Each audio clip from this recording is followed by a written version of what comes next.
Welcome to the Jeff Canada Show. But if you're going to get your feelings hurt, you might need to turn this shit off.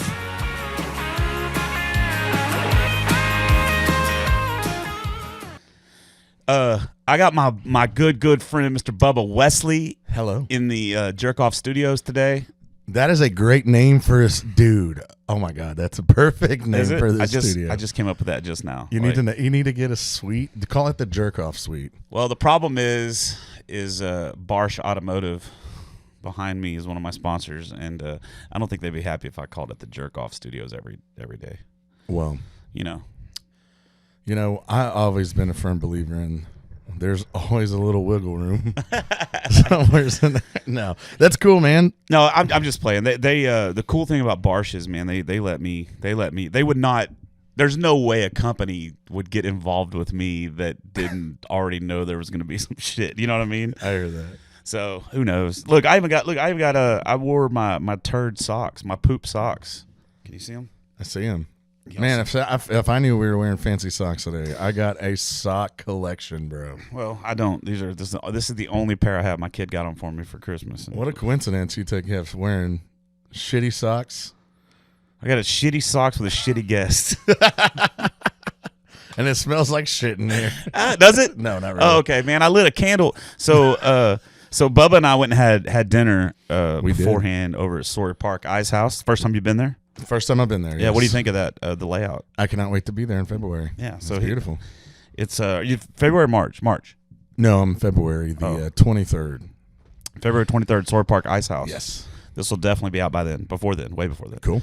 So Bubba Wesley, Sawyer Park Ice House. We just went over and had dinner. I had it was great. Couple of hamburger patties and some bacon.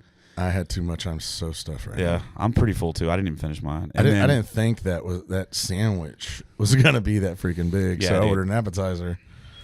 And wow. Oh, hang on. Somebody's burning something. That really set that off? It's a candle. Hey guys, thank y'all for tuning in. My name's Bubba Wesley. I'm on the Jeff Canada podcast. If you can hear that in the back, that is Jeff's alarms going off because a candle he lit after he took a big old beep. Apparently that the candle did not make the smoke alarms go off. It was actually Jeff. All right. That's the first time a smoke alarm has gone off in the podcast is because you're hot. Dude, you know ghosts follow me around. Is that what it is? No, I'm just joking. So, Mike, quit. Back. So I think it's pretty gay that you have a male ghost that's following you around.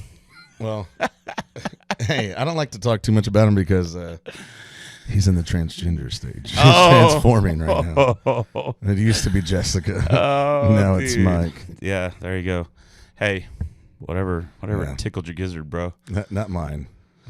So we went anyway. We had dinner at Sawyer Park, and then we came over here, and I was like, bro, I'm sorry, but I have to take a shit. I have to take a shit before we get started on this, because if I had to sit over, because there's no telling how long this is going to go, and if I got to sit over this whole time, and I got the shit sweats, you know what I mean?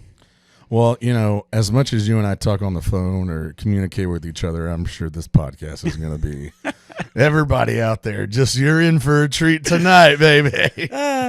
Well, just so you know, man, you can say anything you want to say. There's nothing that's off topic. If you want to talk shit about individuals, you can. If you want to keep it PG, you can. If you want to go somewhere in the middle, you can do. Well, you can do whatever you want to do, whatever you feel comfortable doing. I'm in it. We discussed that, and I'm about being comfortable 1,000%. But see, this is a thing that, and I appreciate you telling me that. But I was going to be myself either way, because that's just who I am. I would not have asked you to be on here if I thought that was going to be. I've really been looking forward to this episode. Yeah. Dude, same. So I've had some controversial guests on here, but it never really got out of hand, which is pretty cool that you can get somebody that would normally. I had Chris Cunningham in here, and I was kind of worried because Chris and I are both kind of like you and I, where we're just like fucking say whatever we want to say with. Yeah.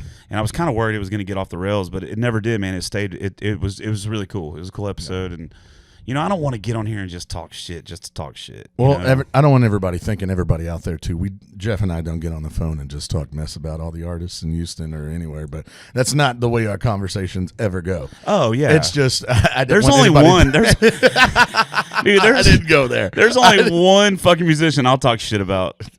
We don't want to get on here and talk about. None of it bothers me, dude. That's the funny thing about it is I'm just doing my thing, and I know you are too. I know you got some problems with people, and I got problems with people, but you're right. We don't talk about that, and I don't talk about that for the majority of the time. I don't talk about it unless somebody else brings it up, and I definitely don't want to make a habit of talking shit about other musicians when I'm hanging out with musicians because nobody wants to hear that shit. No, yeah, 1,000%. And I don't want anybody thinking that we have that habit. We really don't. As a matter of fact, we sat at dinner and discussed business. Yeah, we did the whole freaking night, and that's what I'm really excited too about to talk about on this podcast because when you and I first started communicating, I think it was like through a mutual interest of friends, like, hey, have you ever heard of Jeff Canada? Or vice versa. And I was just like, I've seen the name. I haven't met him yet. And it was like, dude, as soon as you and I met, we were like two peas in a pod. Like, we just clicked. I mean, we both hate onions. Yeah, like, who else doesn't? I mean, that was crazy. We were just talking about it. He's like, I hate onions. Like, dude, I hate onions. Well, let's be real. Actually, Candace and her daughter joined us for dinner. Correct. And Candace likes to poke, and she likes to twist the nipple, if you know what I'm saying, from time to time, twist the knife. And so she had to bring up the fact that I didn't like onions. Oh, that was perfect because I ordered that way. So. Normally I don't. I'm just lying. There's like three things that I fucking hate, and onions is one of them for sure. Yeah, well, that's great. I'm up there with you. Onions, Buc-ee's, and pop country. Pop country. Okay, well, you're gonna hate my next record. No, I'm just joking. No, dude, this is okay. I'm just kidding. I actually don't. I don't hate pop country. I'm one of those guys that's like, the way I look at it is that someone, I don't know who, someone took an idea out of thin air and turned that into something. Yeah. And that is hard, no matter what level you do that on, whether it's pop country or pop absolutely. or hip hop or what we do or what I do, what you do. It's someone has taken it. And so for someone to say that sucks or that's terrible or fuck that, I mean, I do rag on like Morgan Wallen a little bit, and I know I rag on Taylor Swift a little bit, but I really don't care. It's just it's fun, bro. Okay, so I wasn't a Morgan Wallen fan, and I especially wasn't a fan because I'm not a fan of the cover that made him famous. Oh, I'm not because really? I'm a huge Jason Isbell fan. Me too. I have been a Jason Isbell fan from the Drive By Trucker days. Okay, yeah, me too. And when he did the cover, I just wasn't impressed. Yeah. However, there's some stuff, man, that he has released over the years. And I know that he's not a writer on it because I look and I see guys like Ernest and Hardy are the writers on these songs that I'm impressed by. But, dude, there's a song that came out, and I haven't even looked up who wrote it. But there's a new song that I just heard the other night coming home from Tulsa. And it was like called like Meemaw's Porch Swing or something like that. By him? Dude, it's so good. It's written so well. It made me think of like growing up in a small town with my grandparents, I was raised by my grandparents. So hearing that song, man, it stuck it to me, bro. And I was like, all right, that's dope. But now I got to find out the writers on it because that's the kind of artist that I am. And that's the kind of fan that I am of other musicians is their songwriting. I become a fan of a musician quicker when I'm intrigued by the writing of the song. I'm the same way, man. And I'm not, and exactly. I mean, we've had that conversation before. Like, when you released Back to Texas, the first thing I told you is like, bro, great freaking song. Love the songwriting. I was like, I think the first time I heard that, I texted you. I mean, I featured that song on my show. Yeah. Yeah. And so that's where, as far as songwriting to me, man, and songwriting is so broad. And this is one of the things that and pop country, I'm a massive Jelly Roll fan. I am. And I know a lot of people don't like Jelly Roll. And it is what it is, dude. Yeah. I love Jelly Roll because everything that he's written and he sings about, dude, is that guy. He's original to the T, and people hate that. I absolutely despise the fact that people hate him because he has his face tattooed. I hate hearing the fact that, he's not easy on the eye. Dude, what does it matter? That guy has lived a life that speaks and resonates with people like me who have been in those shoes, who had to deal with addictions, who had to deal with family members that, just aren't moral. There's not another word for it. And I'm not saying that this guy's the most moral guy in the world. I'm not saying this guy's a saint. I'm just saying his songwriting is what attracts me to his music. And I've been attracted to that type of music for years because, and I'll be honest with you, one of the first songs I ever heard from him ever was a song called, Jesus, I can think of it. I just had it in the top of my head. Was it hip hop or country? No, it was hip hop. Yeah. And it was a hip hop song he did with a guy named Ryan something. He was an Alabama dude. Anyways, and he's talking about a woman in a black dress.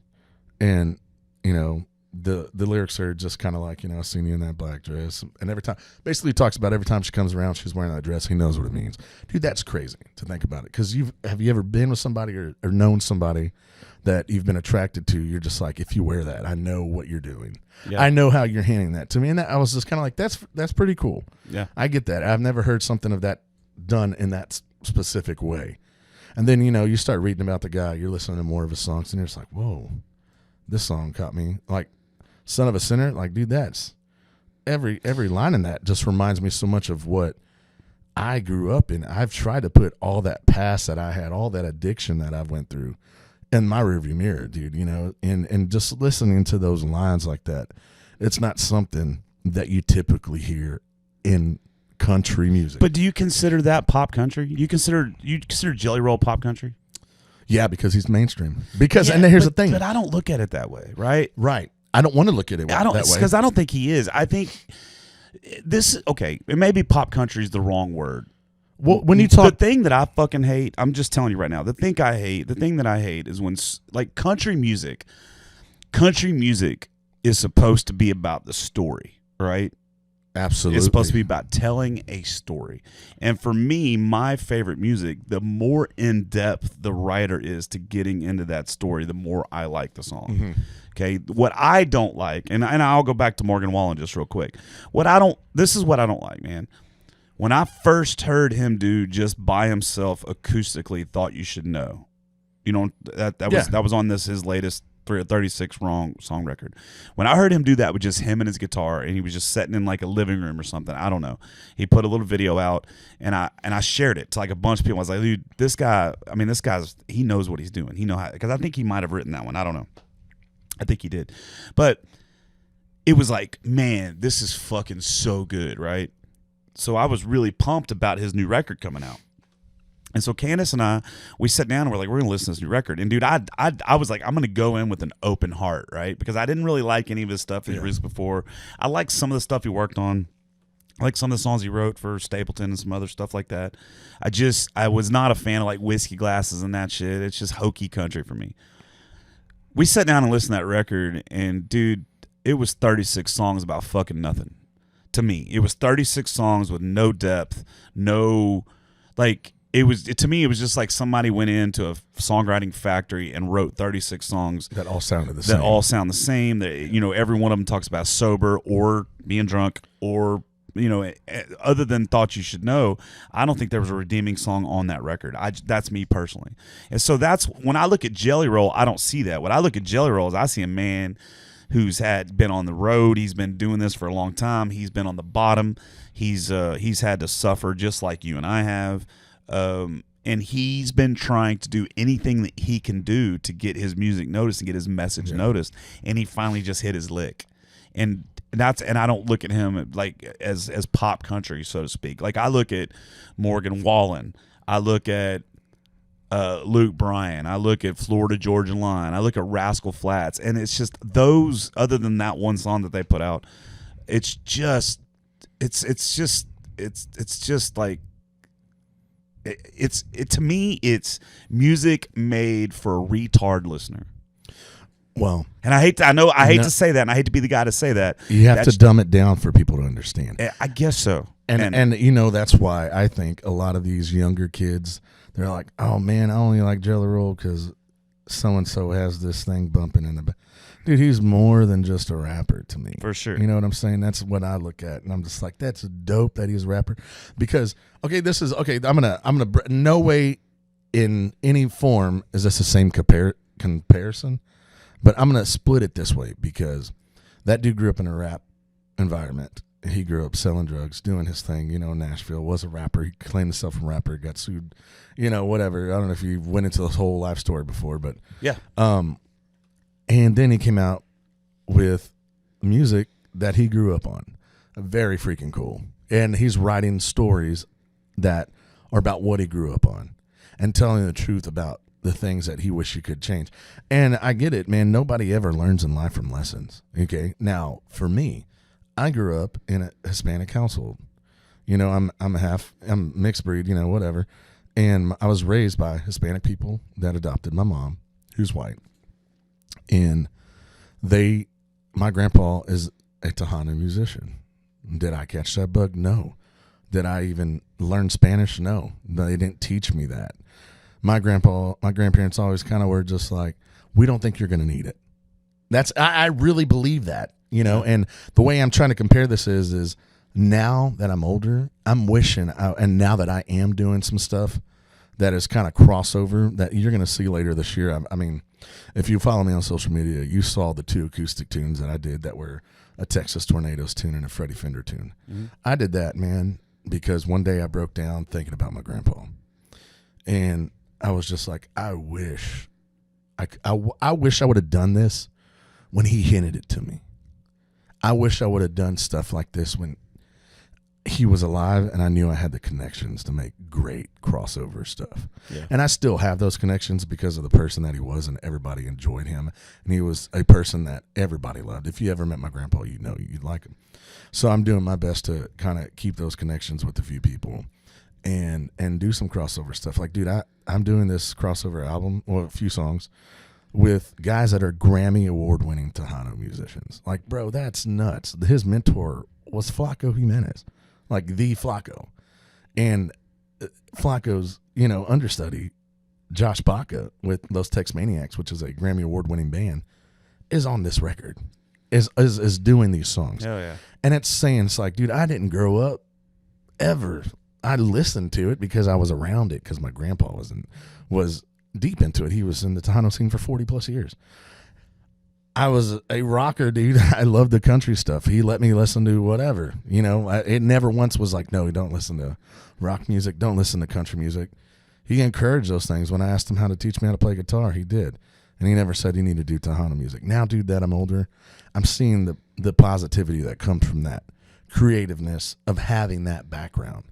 And the fact that Jelly Roll is creative because he has the background that he has, and he can use his pop and rap influences to kind of make his own sound is where the creativity and the originality for me absolutely sticks out. And now that I'm doing my best to try to find my creativity and my originality in something that I probably should have been doing a lot earlier in my career, I'm enjoying it. I'm wishing that I would have done this earlier so my grandpa could have seen it, because he would have absolutely loved what I'm doing, man. But at the same time now, I'm just like, I really, really have found a niche for me, if that makes sense. I found a small niche, and I'm not saying it's something that I'm going to base my career on. Yeah. Or the future plans of my career on. But I'm seeing fans and followers that are coming from a totally different. And is there anything wrong with that? No, because this follower dude, we played in Fort Worth last weekend, and this follower that was there, somebody that was there goes, I saw your Wasted Days and Wasted Nights video that you did of Freddie Fender. You didn't play it tonight. And you know what I did? I grabbed my guitar. I played it. Yeah. And she goes, oh my God, thank you so much. She was like, not that I didn't enjoy your other music. She's like, we listen to everything you do now, but we were so intrigued by what you did with that song. And that's going, oh, that's freaking cool, because you wouldn't be here in Fort Worth. You wouldn't be seeing me here in this room if you would have never found me on social media. But that's what we want, right? Exactly. We want people to relate to what we're putting out. But this is my issue, right? Guys like you, I go back and listen to your songs. You got tons of music out, right? You don't strike me as the kind of guy that gives a flying fuck about what the audience wants you to release. Yeah, I don't. And I'm the same way. I don't give a fuck. And I just told this the other night to a musician who's trying to do some stuff. I tell everybody all the time, when you're writing and you're recording and you're releasing music. On those three things, you need to be doing that for you. Yeah. You need to be doing that. You need to be writing real shit from your real soul. You need to record it. When you go on to record it, you need to, what does it feel like? What does it feel like it needs here? If it feels like it's going to be a fucking rock song, then let it be a rock song. If it feels like it needs to be a sad country song, let it be a sad country song. If you feel like it needs to be a ballad, let it be a ballad, whatever you need to be. And then when you release it. But here's where the switch is. Once you release that music and once you start playing shows featuring that music, it is no longer about you. It's about the audience. Yeah. And if you approach it from that perspective, what you're going to find out is your shows are going to be fucking magical, and you're going to win fans over that you normally wouldn't had you been doing it for yourself. Same thing with the writing. Your writing is going to be magical. You're going to find stuff that you would not never have found if you've been writing it. And that's my issue with like Luke Bryan and you know, and all these other artists that live in Nashville and they go in the rooms and they write for 6 people and they do all this stuff, or somebody else writes their music and whatever. It doesn't matter. I'm not knocking it. I just don't like it. That's just not my bag. Yeah. What I want is a writer who is living what he's releasing, or at least paying tribute to something he knows somewhat about. You know, you got half these fucking guys writing about keep country and rodeos. And dude, they lived in the city. And then their whole motherfuckers life. never even pet a horse or let alone rode one or got thrown off one. I can guarantee you I would go toe to toe with spending time on horses with anybody that's on the radio, just the way I was raised. You know what I mean? I hate horses. Me too. I don't like getting on them motherfuckers either. When you spend 8, 9, 10 hours a day on the summer times working cows and shit, man, I don't like getting on them motherfuckers at all. It hurts. It's, you know, and so because I kind of had I was scared to come back to country, right? Because for the last 20 years, 10 years, I've been doing rock stuff, you know? But it's like, this is the way I was raised. Like, I just went back home. I just went back to tell the stories, and I just want to tell stories. And that's like, you know, like you said, it's weird because now people are asking for that cover, you know, at shows, and it's that's just badass, though. That's great. And the fact that I love it is because I'm seeing people go, well, your name is Bubba Wesley. Wesley's my middle name. Bubba is what everybody has called me my whole entire life. Yeah. Wesley's a middle name. My real last name is Garcia. And they're just like, oh, we didn't know you were Mexican. And dude, I hate this. I hate this so much. But they go, you're Mexican? We like you now. And they're Mexican, bro. And it's just like, what does it matter what color I was? That's the way I believe. Because racism is real. That's Dude, why. I hate it so much. And it's just, it's so funny because they're like, then they want to talk to you in Spanish, and I'm just like, yo, no Nintendo, bro. Like, I'm Taco Bell Mexican, dog. I don't know Spanish. Yeah, I don't know. I understand. I can understand all the bad words. Obviously, I can understand what context you're talking to me in. Right. But I can't talk back to you that way. And I appreciate you being here. I appreciate you being a fan. Thank you for listening to my music. But I'm not going to get any more Mexican just because you found out I'm Mexican. Yeah, you know, it's like, this is me, bro. This is who I am. I've been like this my whole entire life. I wasn't taught to speak Spanish. I'm sorry. But do I enjoy Spanish music? Absolutely. Do I enjoy Tejano music? Absolutely. One of my favorite all-time bands is Intocable, and nobody understands that. They're like, what is that? And I was like, dude, one of the greatest norteño bands of all time. One of the greatest in the world because they're so influential to everything you're hearing. Like all the guys now that I forgot what band, Grupo. Oh God, I can't remember. They have a huge song with that Puerto Rican rapper, Bunny guy, Bad Bunny or something like that. I do see. I love all kinds of music, so no, I do too. I don't. You know, again, I'll go back to my main reason I like music is because of lyrics, right? And right. If I can't understand it, then it's hard for me to get into. But Google Translator is my friend. We opened up last year. We opened up for La Mafia. That's super dope, bro. And our legends in Texas. That crowd was fucking insane, dude. Yeah.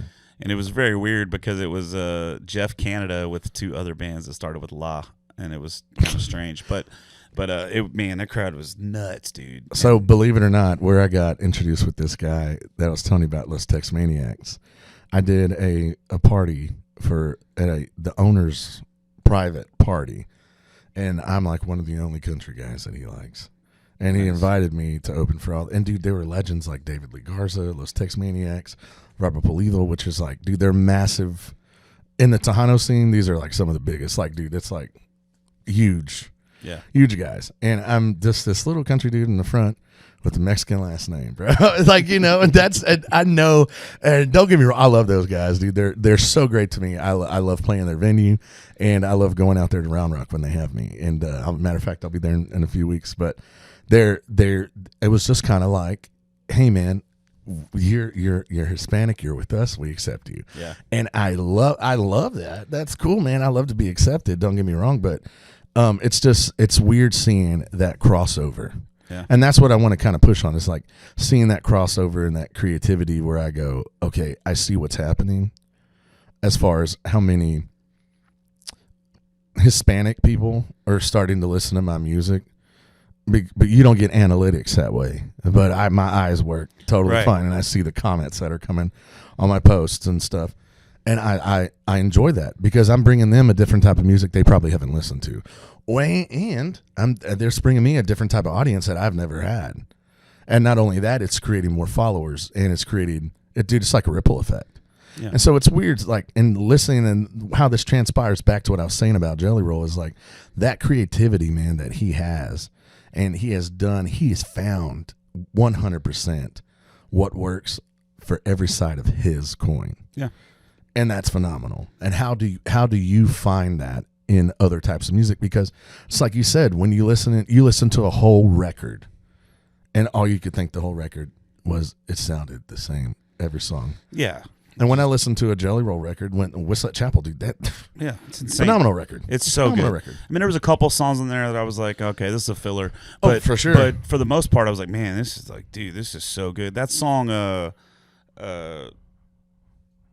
Church Pew, whatever it's called. What's it called? I can't remember. I know which one you're talking about. He's talking about sitting in the church pew. Where he's talking about, yeah. I only talk to Jesus when I need a favor. Yeah, I need a favor. That's it, dude. Like, holy fuck, that like. No, I'm with you 100% on that, man. Like I kind of started to get a little bit annoyed with the whole thing just because it started to seem like him and the bunny thing was a gimmick deal with him and his old lady. But then a few weeks ago or a couple weeks ago, he testified in front of Congress about the opioid epidemic. Yeah, and I watched the whole thing on YouTube, like all 2.5 hours of it, dude. And I was like, man, this guy legit gives a shit, man. He really, really cares about the prison system. He really cares about the drug problem. And and he basically said, listen, you're talking to someone who's been there, who thought that dealing drugs was a victimless crime. Someone that dealt drugs, you're talking to them right now. Like, there's nobody better. And dude, he called out the government, bro. He called him out, and it was like just watching his realness there, but also his, like, he'll call you out, but he's also super, super humble about it. Yeah. Which is really cool, man. I like him a lot. I like him overall a lot. He's doing the rodeo this year, which I thought was cool. And you know what? Yeah. That brings up something. Let's talk about, and maybe we can, let's talk about these people that say words like country music just ain't country music anymore. Man. Dude, let me tell you something. If those words come out of your mouth, you're probably racist. And I know you're immediately going, I'm not racist. I got a black friend. That's not what I'm talking about. I'm not talking about I'm not saying you're KKK or anything crazy. What I'm saying is you're probably not a very open-minded person. And because what I know from being an artist, we're like left-brain folks, right? We're very inquisitive. We look at things and we want to find the answers. That's why most artists lean a little bit liberal, because we're questioning the universe. We're not, that's why we're black sheep, because we're not stuck in the environment in which we were raised. We're trying to like find out, right? We're trying to find answers. And so, I remember when Garth Brooks released Rope in the Wind, and I mean, I remember it because I was born in a really small town, very, very, very left, very, very right wing, very, you know what I mean? Yeah. And that's what I remember hearing that all the time. That, man, he's not country music. That's just not country music. It was when Shameless came out. That's, I'm shaving. That's what I thought he said. And I was just like, and back then I believed that shit, right? I was like, yeah, man, that's not fucking country. But now I'm like, hang on a second, dude. I'm 45 years old. You're what, 30? 33. You're 33. I got 7 years on you. Over 11 years on you. Fuck, I'm bad at math.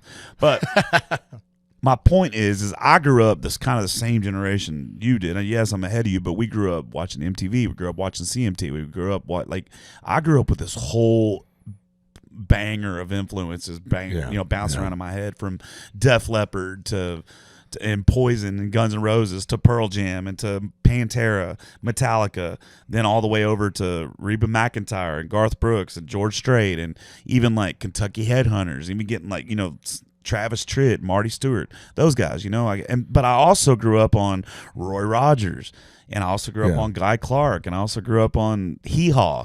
I was just about to say, you've seen a lot of Hee Haw and Bonanza. Yeah, man. I grew up on all that shit. So obviously, if you're approaching everything the way you should as a writer, and that is from all of your background, all of your influences, you're going to draw that in.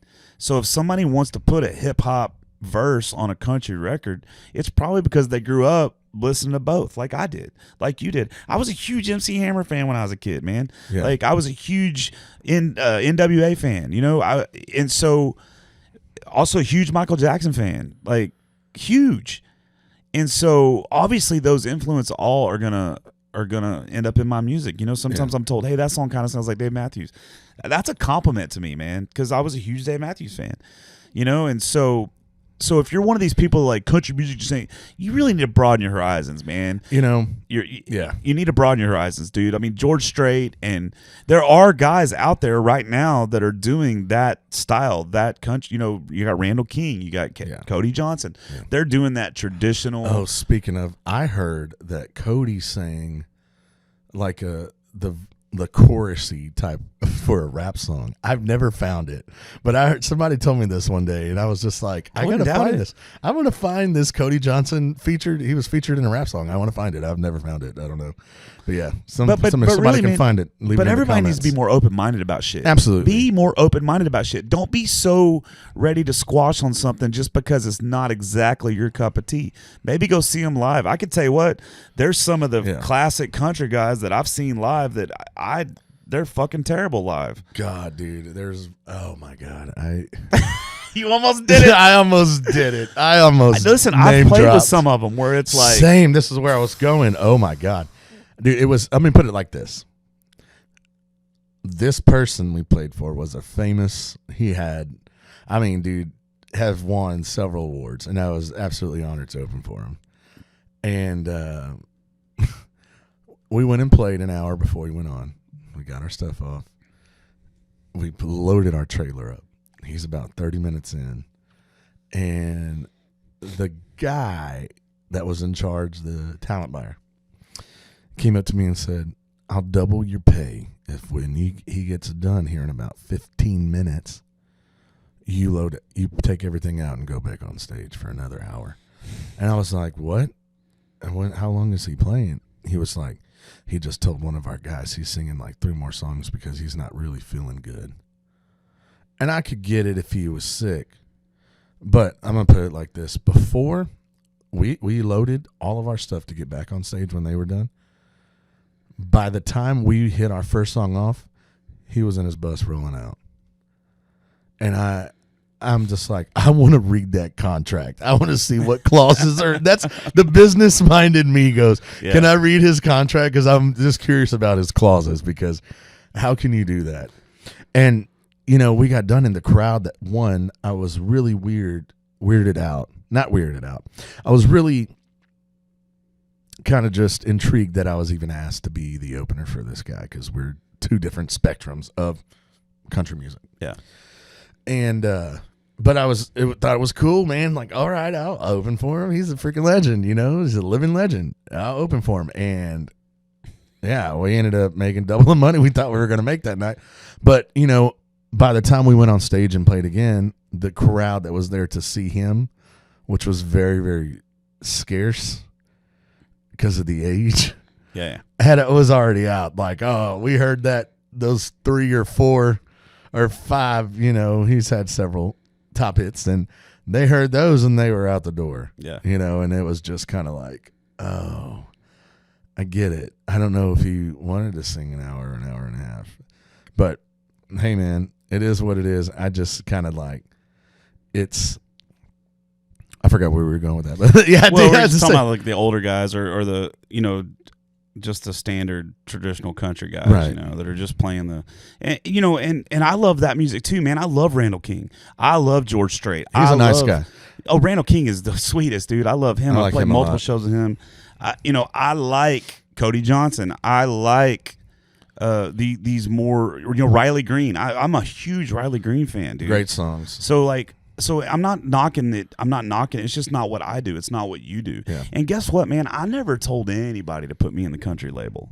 I never told anybody to put me in that box. Like y'all did that. The fans, the people that listen to my music, did that. I've just been writing music and releasing music and not thinking too much past that. You know what I mean? Like when we do a live show, shit, we played at Sawyer Park the other night. We literally the last half of the set, because it was my birthday, we front loaded all the originals in the front of the set. So the first probably hour and 10 or hour and 15 minutes was like Jeff Canada originals or some of my favorite covers. The last half of the set, because there were so many musicians there, we did Fight for Your Right. We did Zombie, because Zoe from Zoe from the band Rosie was there, so she got up and sang Zombie. We did Can't You See. We did Eris sang Lonely as the Night by Billy Squier, and he sang and he played and sang Sweet Child. And we did and we ended the night on Alive by Pearl Jam. And it was like you don't ever know what's going to happen at one of our shows. And even when I go play these festivals, like these festivals that are country festivals, I will play Fight for Your Right in a heartbeat on those suckers. Dude, I know my band hates me for this, but I am a guy that reads the room as an artist. Me too. Especially as a performing artist. I am a guy that totally 100% will go in with the set list. And then I'm thanking God we have our back talk mic up here, because I'm like, hey man, we're switching it up. These people want to dance. We're going to do blah, blah, blah.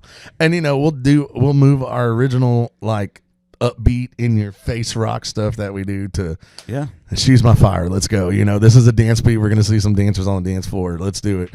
Then we're like, hey, let's slow it down a little bit. Sweet Amanda. Well, so but to me, that's what makes the good bands, man. Like if you're going in and you're touring, and I know guys that do this, so I'm not talking shit about you. You do you. If it's working for you, keep doing it.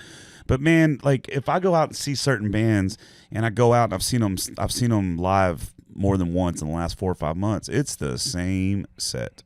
Heard. Same set. You won't catch it in my show. You ain't catching that shit in my show either, man. I'm just not going to do it. And it's like, and this is the one thing too, like we run click tracks. We do the whole 9 yards, because that's just what you do in a professional band. I want to keep it tight. I want to keep, well, excuse me. I'm not speaking for Jeff here. He's professional. We're not professional. Well, listen, the reason I don't do that, it's very, very, very simple, right? I don't do that because my favorite bands that I love more than anything don't do that. They're free. Pearl Jam doesn't do it. Shane Smith and them don't do it. They might do it on some songs, but for the majority, they don't. You got all these bands that Chili Peppers, they don't do it. A bunch of my favorite bands do not do that, and they play to the energy of the room, and that's what I want to do. I don't want to sit there and be, if we got them going and we're into it, man, I don't want to play a song at the original beats per minute, man. I want to let's bump it up or whatever. Gotcha. And so I'm not knocking the way anybody does it, just the way I decide. But I always make sure I surround myself by great players, people that can do. Like my drummer can pretty much keep us on the same tempo. And so that helps a lot. But like we did switch to click tracks once. I hired this drummer, and he came from another band that was a professional band, and they used to be a professional band. He came over, and he was one of these guys that has in his mind that he's going to get me to the next level. One of those guys. Oh man! So he comes in, he's like, "All right, we're going to start doing clicks," and I was like, "Okay, I'm not going to knock it. I'm going to give it a shot. Let's see what happens." And we opened up for Three Doors Down in Mardi Gras in 2022. And it was the worst show. That's freaking dope, dude. It's the worst show I've ever played in my fucking life, man. I mean, I was just hearing that in my ear on the stuff that I have to start, and I was just like, okay. And even in your clicks, you didn't have like vocal cues. Nah. Oh, see, I got vocal cues and stuff. I don't want none of that shit. But see, it helps me, and so and that's fine, right? And I totally, appreciate the way you do it too, because I've been there, and I still do that on some songs. But like for me, if I'm entertaining a crowd a certain way, and I want to do a certain, not I guess it would technically be choreographed. And then there's some stuff we do that we know works with whatever crowds we're playing to. Yeah. And if I'm going to do something that's choreographed, or we have, like, for instance, we don't carry a steel guitar player. Well, some of my songs from previous records have steel guitar in it, so we run a steel guitar track in the back. Yeah. And so in that, we have the steel guitar tracks in there so I can hear them. We have a click in there so we're on the same time and tempo, and we have vocal cues like, hey, verse 1, chorus 1. Like, my intro song is Cashing Out, and it has an extended, like, 5-minute intro that we built in the studio for it, and it's just a walk-up, song, and it has everything. So I have my vocal cues in there in our ears before we walk on stage, so we walk on stage at a certain time. Cashing Out will come on, and it'll go with everything. We're hearing that, okay, 8 clicks till vocal cue, or, walk on stage now. So I use those kind of cues, and that's what I mean by vocal cues, just to help out as far as, like, what we're doing and how we're running the show. Yeah, I get it. I mean, I did it for years when I was in a cover band, and we did that stuff all the time. It's just, man, I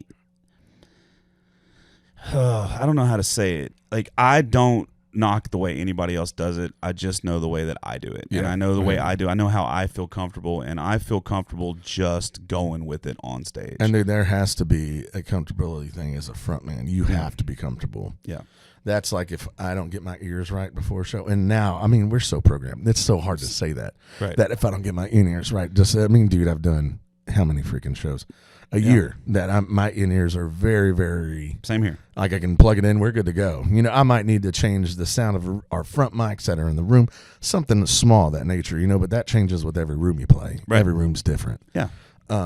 So... No, I'm the same way. We got ours all set up. I mean, we're self-contained. We load everything up. We plug everything in, and we go. I say this all the time. And the reason I did this, I wasn't going to do this because I prefer monitors.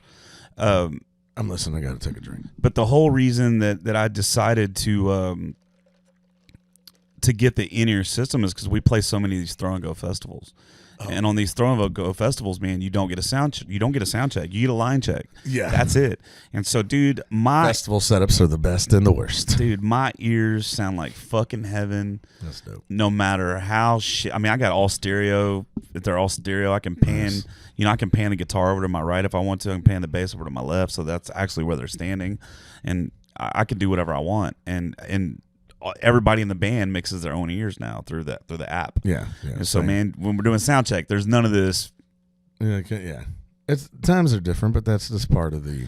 Yeah, there's none of that. And so, because, man, the first few festivals I played, dude, was fucking brutal, man. You're like, I'm trying to sing, man, but I'm blowing my voice because I can't hear myself. So I'm you know what I mean? You're singing louder than what you should, and now I'm just like, yeah, it's in the money. Smooth selling, dude. Have you ever played somewheres and you run into one of those old timer musicians and they're just like, man, you fancy using your phone up there for everything. What do you use it? Dude, yeah. I use this phone on you. And now I will say this for cover gigs and stuff. If I'm throwing and going, I'll connect my phone right into my stand. That way, for any issues that I have throughout the show, there's very, very, very few shows that I have to run my own sound at. But if that ever happens, I definitely connect my phone to my stand. Yeah, same way I'm there.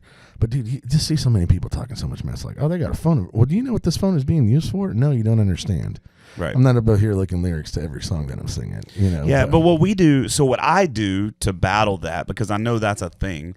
I don't use, like, if I do a 3-hour cover gig. Oh, dude, absolutely. Then I have my iPad. Absolutely. If I'm doing an acoustic gig, it's always there. Yeah, there's a few songs that I don't quite know all the words for, or actually it's just got my song list on it. So that way, when I'm playing song A, I'm looking to what song B is going to be. That way, I know exactly what I'm going to do. Dude, I'm trying to save the trees, man, and not print out a set list every show. Right. No. But what I do as far as for our full band shows is we have talkback mics, and on each talkback mic is an iPad, and that iPad is set up and everything's color coordinated with what I use. So the four of us up front, we can go over and we can click on and we can adjust our mix. So at the talkback like a DCA. mic. Bro, that's the circle. Yeah, group. Yeah. So that way it's like they just go to their monitor mix. They can do it, and they can EQ. They can do whatever they want.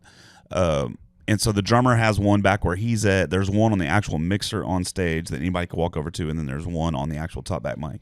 So there's 3 different places on stage that, that you can walk over to and adjust anything you want to adjust. Because I still don't like the look of having a phone or an iPad on the mic stands up front, you know. But I do give. Listen, the phone thing is a weird thing, right? Because I truly believe you can play a song by looking at the lyrics on your phone.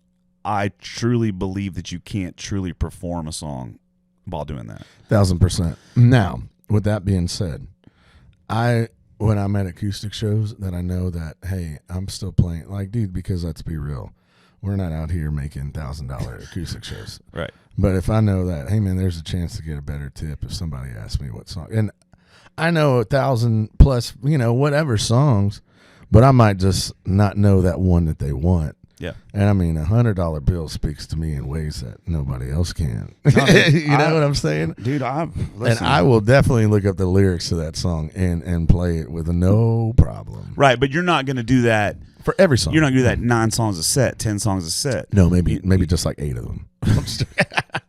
Because I'm a firm believer in like there are people that play songs or people that perform songs. Yeah. I'm a performer. You've seen me. I've seen you. You're Absolutely. a performer. I know you're a performer. Man, but dude, I've been on song swaps where the person is there's 4 of us and it gets to the one person who needs their phone and they don't even know what song they're going to play at and they don't even start looking it up until it gets to them. Gosh. So you're like, dead air. Dead air, dead air. Dead oh, dude, air, I am not a dead air fan on Me stage neither, either. It's bro. like, dude, I got to keep it rolling. I fucking hate it. Like that, dude. Oh man, that's so hard. What we do is I do everything. So we don't play the same set every night, right? Uh-huh. But I do what I call 3 song sets. So what I do is when we play song A, we always play song B and C with it. Hear you. So that way the transitions, the transitions are smooth, and you already know where to go to. Right, and then on that, then there's a little pause, and then I'll do the next 3 song set or whatever. That way it's always, and I've done that since I was in the cover band days and everything. And that way it kind of keeps everything flowing, and you don't have to worry about your guys missing parts. Totally, totally. So that works. So back to like a performance thing, just because this is something that I would love to touch on because I've been seeing a lot of newer guys come out, and like I said, man, I'm still in a growing phase. I'm no big artist. I've had radio success. I've had success in putting butts in seats. But I'm going to pause you. How long you been doing this? 10 years. Okay, this year, my first album came out 10 years ago. I took a hiatus for 2.5 years in between that. Okay, you've been doing this for 10 years. Mm-hmm. You've roughly played 2,000 shows. Sure. Right? Yeah. Okay. You have a lot more knowledge and a lot more wisdom and because of your experience than somebody that hasn't played 2,000 shows. Correct. So you do not have to preface this conversation with "I'm not saying." Well, dude, you're a seasoned professional. Thank you. Okay, you are. I mean, you are. You wouldn't. I just know you are, right? Yeah. You could tell by your social media. You could tell about the songs you release. You know what you're doing. You know who you are as an artist. You found your voice. You know what you're doing. So you are allowed to comment on things and give advice just like somebody that's been doing it for 30 fucking years, in my opinion. Well, in that case, there's this new thing that I've been seeing a lot of these younger cats do. And I don't know if it's when I go see an artist perform, I want to see your gosh darn every bit of your emotion. If you come to my show, dude, you might see my eyes open for 10 minutes out of the whole show. Just because and honestly, somebody told me that if you're going to close your eyes, you need to start wearing sunglasses. I started wearing sunglasses on stage because they were right. You know what that does? When you have your eyes closed, whether you pay attention to it or not, the people don't want to look at you when your eyes are closed. Why? Whatever reason, that's just a fact that I've noticed. And I can tell you why. It's like subconsciously, not to them, you are putting a barrier. You're putting a wall up between you and them. Cool. Well, with your eyelids. Yeah. With your eyelids. And so and it's not even that I needed a barrier up. It's just I'm feeling my own music, man. I'm into doing what I'm doing, and I know God put me on this earth to do. and that's entertain people, and that's being an artist, and that's to perform and to write songs for people to get through everyday life. Mm-hmm. That's how I truly feel about my music and my craft and my brand. And when I'm up there giving every bit of everything that I have, I need to see emotion. I need to feel it. Dude, I don't know what it is with the new guys up there just doing this. Like, dude, they just stand there. No emotion, no nothing, no performance. They stand there and they play songs like if they've been in their garage for like 1,000 years. Like You said the right words. It's because they're new. Well, It's either they're new or they're jaded or they don't give a fuck. okay, so I think a lot of it, even some of the I've seen it. Dude, I have seen it. seasoned guys. I was at a festival. I played with this singer, and he had this look of just absolute angst about even being there. Mm-hmm. And what I heard through the grapevine was he was upset that he wasn't the main headliner. Oh, dude, I And see it that just shit was like, all the what? time, What? You're getting paid $10,000+ to be here, bro, and I know that for a fact. And you're pissed you're not the headliner?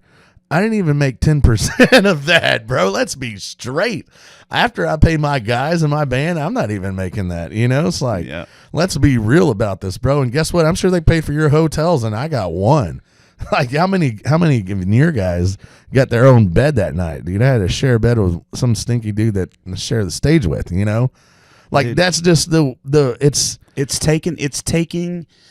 I'm gonna be I don't give a fuck if somebody gets mad about this at all. Go ahead. You're taking for granted the position in which you're in. Absolutely. And let me tell you something. When you do that shit, dude, it's a slap in the face. It's a slap in the face to the people that bought those tickets to come see you. It's a slap in the face to every artist that looks up to you. It's a slap in the face to every artist you stand on the stage with. It's a slap in the face to every musician that's in your band. When you get up there and you act like you don't give a fuck, or you act like you'd rather be somewhere else, you are shitting on everybody that is there to see you play. Absolutely. And if you're like me, and I tell you what, man, I've been playing music full time since 2006, meaning no other job, just playing music. I've been hustling since 2006. Yeah, most of those shows were 3 and 4 hour cover shows, but it doesn't matter. I've been on stage. We're still doing it. I've It doesn't played matter. well over 5,000 shows in my career. Well over 5,000. And I can tell you this, man. When 2020, before COVID happened, I was really burnt out, dude. I mean, I was like, I fucking can't do this anymore. And when old Uncle Sam came in and told me, guess what? You can't go to work. I'm taking your fucking, you can't do this. I told myself at that point, and we should have all done this. We should have all told ourselves at that point, we're never going to take stage time for granted again. Yeah. Because, dude, it's like, stage time is my happy fucking place, man. Like that, me being on stage playing songs in front of people, that's when I'm most me, right? That's when I feel the most me. That's when I feel Absolutely. 100% into what's going on. And so, man, I'm the same way, dude. I mean, I've played shows. I mean, you know me, dude. I've played a lot of festivals over the last few years. I've played shows and bands that did not give a fuck if they were there or they weren't. They didn't give a fuck about their fans. You know, if you roll in to a show and you never get off your bus. Now, I get it when you're one of the big dudes, right? And it's a security hazard to those certain things. I understand it to a certain point. But, man, you don't get off your bus the whole time. You don't say to anybody else on a festival. You don't say what's up. You don't talk to any other musicians. The openers don't get to meet you. And then you get out and you play your set and you get off the stage and you walk off. You get right back on your bus. You don't go to your merch table. Like, if you're selling 15,000 or more tickets, I get that. That's cool. Do your thing. Yeah. But if you're playing for fucking 1,200 people or 1,500 people, bro, like it.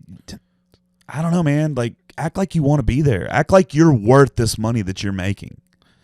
Dude, and I had somebody tell me this at a show, and it just resonated with me because it made me think about my very first or my second concert I'd ever been to in my life. It was a younger kid. We played a fair, and the kid came up to the merch booth, and he goes, hey man, I really want to buy a shirt, but I spent my last. This is how he explained it to me, because I get this sometimes with grown people, and you're just like, bro, I know you're lying. I'm not going to sell you your shirt. Like, I appreciate you, bro, but I know you're lying. And I just saw you with 10 buckets of beer at your table, or just BS. And this kid goes, I had $50 out of my paycheck, and he had to have been in high school. He explained these in high school. I spent $50 out of my paycheck. I had the last $50 coming here, and it was $30 to get in the fair, and I wanted to come see you play tonight. And I said, dude, how much money you got? And he says, I got $15 left, but I want that shirt, which was $25. So I gave him the shirt, and he says, well, I want to give you this money because I want to support you too. And I'm thinking, bro, I just gave you this shirt. You still want to give me money? And he goes, well, I saved up to come see you. And that just made me go, whoa, dude, here's a freaking hat too. Save that $15 and go find you one of them high school chicks out over there and take her to Whataburger after the show. No, and that's what jokingly I said to him. But I gave him a hat, and I was just like, dude, you know how much that means to me? He had no clue. But that made me think, dude, my first concert, I'll never forget, was in Fort Bend County Fair, and it was Kevin Fowler and Roger Creager, dude. I was 15 years old. I was belling hay all summer, and I wanted to go see this Kevin Fowler dude that my friends blasted every freaking day in our ag class. All right, cool, I'm going. And I'll never forget, dude, I had $20 and it was $10 to get in. I had $10 and I could not buy a shirt at the merch booth. And you know what? I went over there and I talked to the merch guy and I was like, oh man, I only got $10. He was like, I'll let you have it for 10. Yeah. And I was like, that's freaking cool. So I spent my last $20 of my paycheck. Well, I mean, I had money, but I had my last few bucks to get the $10 to get in and $10 to buy a Kevin Fowler shirt that I still have to this day, because after it was all said and done, I was sitting there by the merch booth watching the show, and Roger Creager went on after Kevin. And when Roger Creager went on, Kevin went to the merch booth. And I waited there, and I had the shirt in my hand. And it was a yellow shirt that said Beer Bait and Ammo on it. And Kevin signed it. And at that time, I was like, dude, this is so freaking cool. I haven't even picked up a guitar at this point in my life. And I was just like, this was the coolest freaking thing ever. And so I have that shirt, dude, still to this day. And I don't know, it's framed, bro. I have it framed in my house to this day. Yeah. And that was my very, very first concert. And it's a reminder probably every time you see it. Dude, and the way that kid said that to me, and that just made me go, dude, I've been there, bro. That is so freaking cool. Thank you so much for coming here. And that was about 5 years ago. And that has always stuck in my head as far as going, these people, whether they came to see you or the headliner or came here with their friends because their friends wanted to come see you, but everybody in that audience is using their freaking hard-earned money to come over here to watch you play tonight. Yeah. And whether they're paying attention or they ain't, they're putting food on your table. And they're taking food off their table to come watch you. Yeah. And it took me about till 5 years ago for me to go, it matters more to me.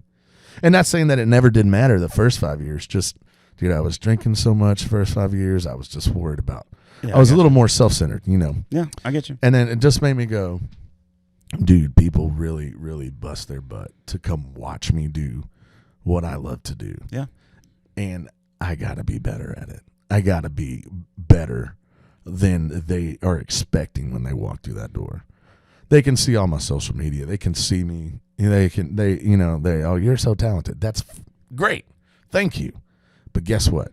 When you leave here tonight, I'm going to be sure you remember my name when you walk out that door. Right. And, dude, it's just one of those things. And it's to the fact of the people that are so big already that don't keep that in mind. It's just been... I don't give a fuck about them. Like, they're already there. Yeah. Let them do the thing. What I don't fucking like is when it's somebody that's not there. Somebody that's not on that level. Yeah. Somebody that's that are playing the same rooms I'm playing, that are... Like, that's when it makes me mad. Because it's like, you know... The one that gets me is I was actually opening for Kevin Fowler one night. I played at Kevin Fowler in Cypress, Texas, and we played an acoustic set, me and Philip, before Kevin Fowler. And then he played a full band set. When I got off stage, dude, there was this big dude. He had to be 6'7", 6'8", probably 350 pounds. Big man. And I'm not talking about, I'm just talking about just a big dude. Older dude, bald hair, and he just comes up and he just fucking grabs me up in this big hug, dude. Like this big fucking hug. And he's got tears coming down his face. And he's like, man, I didn't know who you were. I don't know who you are. We came here to see Kevin Fowler, but you played that song Needle and Thread about your mom dying. We literally just put my dad in hospice 2 days ago. Wow. The only reason I came to this show is because my dad literally kicked us out and he said, listen, y'all have got to go live your life and you got to go do your thing. So we came here for a few hours to get away from everything. And he said, we came here to get away from all of that. And he said, but man, what you did, like the way you put those into words, he's like, thank you for writing that song. And I thought to myself at that point, it was like, man, you don't ever know what anyone that's in your audience is going through. Yeah. And we have a rare super talent that allows us to forget what they're going through for 3 minutes at a time or 20 minutes at a time or an hour at a time. Exactly. You know what I mean? Like, and for you to take that power for granted, again, it's just a slap in the fucking face. Not to mention, let's back up. Let's talk about building fans. Yeah. All right. I'm going to. Yeah, what are we going to I'm going to talk about my boy Daniel Andrews real quick. All right. Okay. Daniel is one of my good friends, man. And we write together. He's a good hearted dude. He's a great hearted dude. I love him. So Daniel, I know you're going to listen to this. I'm not talking shit about you. And if you think I'm talking shit about you, stop being a sensitive little bitch. All right. So we played the birthday show on Friday night, right? And there was a guy named Joey Collins that I got. He's from Alabama. I got him down here, and he opened the show. Just him and his girlfriend. They do like harmonies and stuff. And then Daniel Andrews played middle, and then we headlined. Dude, I was in there in that room hanging out with all those fucking people from the time, like the whole time. I never even sat down the whole fucking night. Never, not one time. I was there, out there. Guess Joey Collins was out there the whole time. Daniel and his band were sitting out in the trailer, whatever they were doing in the trailer before, not, doing their thing. All right. I get it. Daniel's moving to Nashville. He doesn't really, you know what I mean? He's doing his thing. Like I said, I love him to death. But to me, when I look at that situation, I'm not talking shit. You can do whatever you want to do. But to me, I look at that situation and how many fans did you just leave out in the fucking dust while you're doing that? And I'm not talking about shitting on people, just potential fans. Yeah. Had you been inside hanging out with all of us, bullshitting with us and partying with us, because while Joey was playing, I'm walking around thanking people for being there. And had he been doing that with me, he might have gained more fans. And so you look at a guy like me who's never had a fucking number one on Texas radio. But we sold over 400 tickets on Saturday night. You know what I mean? Like, I'm selling tickets. And the reason I'm doing that is because I'm going out and I'm actually engaging with the audience and I'm hanging out with the audience. I'm not sitting on my bus. I'm not sitting in a room. Again, I'm not talking shit, but it's like, what do you want? Do you want to make fans or do you want to play music? Yeah. To me, I want to make fans because I want to continue to play music. And if you don't make fans, you can't continue to do this. You know what I mean? No, totally. And so, to me, every single time you're secluded from the audience at a lower level like we are, every time you're secluded from an audience, that is a possible relationship that you just let slip through your hands. Like, what happens if an investor was at that show that came to see Daniel play and he was in there in the trailer? You know what I mean? Like, that's what I'm saying. So I'm not talking shit about Daniel. Like I said, he's a great guy, and I'm not talking shit. But it's like that's the way I look at things. It's like I look at everything as an opportunity to impact someone or to whatever. Yeah. Oh, yeah. We've talked about that. You know what I mean? I show up to shows that I'm not on, not like I would rather be here. I'd rather be here fucking jacking off or playing PlayStation or whatever. I'd rather be doing anything else than hanging out at a bar because I don't drink and I'm not trying to get pussy. You know what I mean? Yeah. So I'd rather be doing anything else, but I'm not. I'm here. I came out to wherever to see this guy, and part of it was because I want to see my friends play music, but mostly it's because when I walk into Rowdy's now, dude, I walk in there and it's like I'm a fucking superstar. It's crazy. Everybody knows who I am when I walk in that place.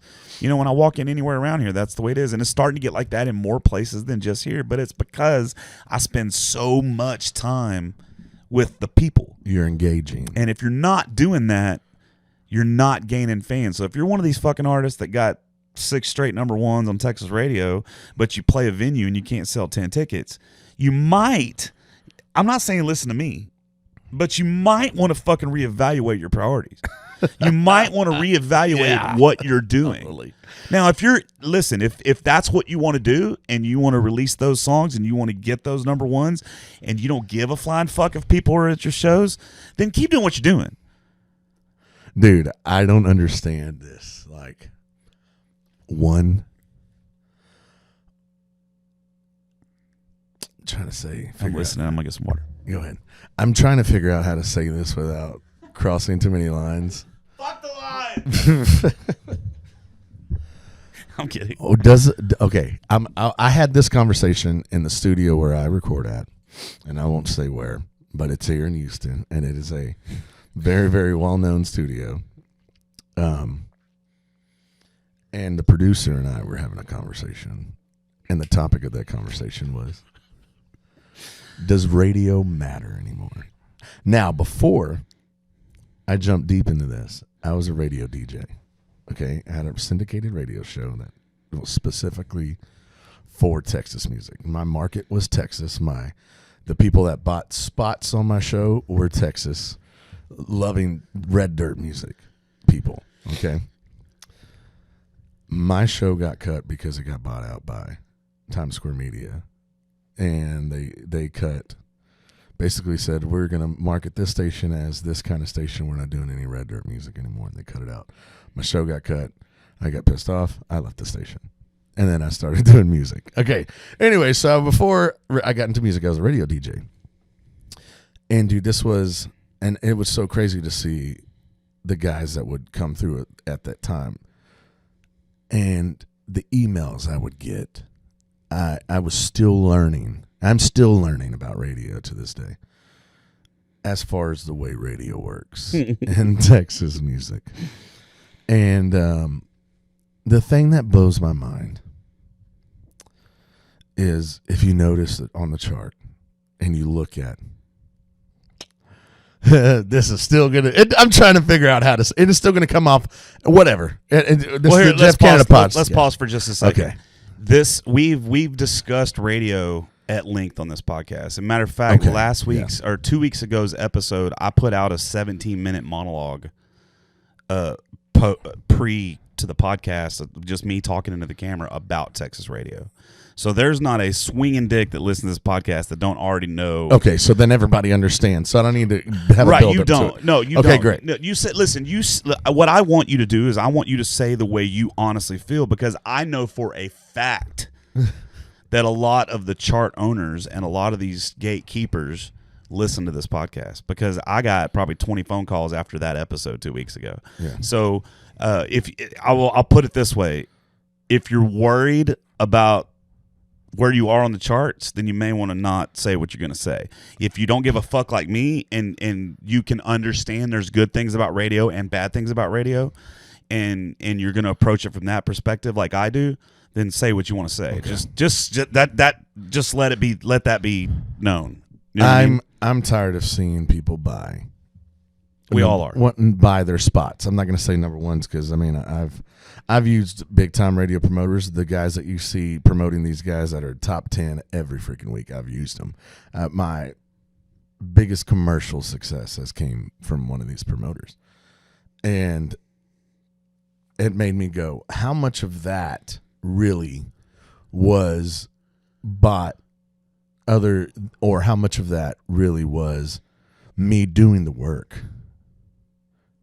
Because now it doesn't matter, because I haven't had a top 25 since my Cashing Out record.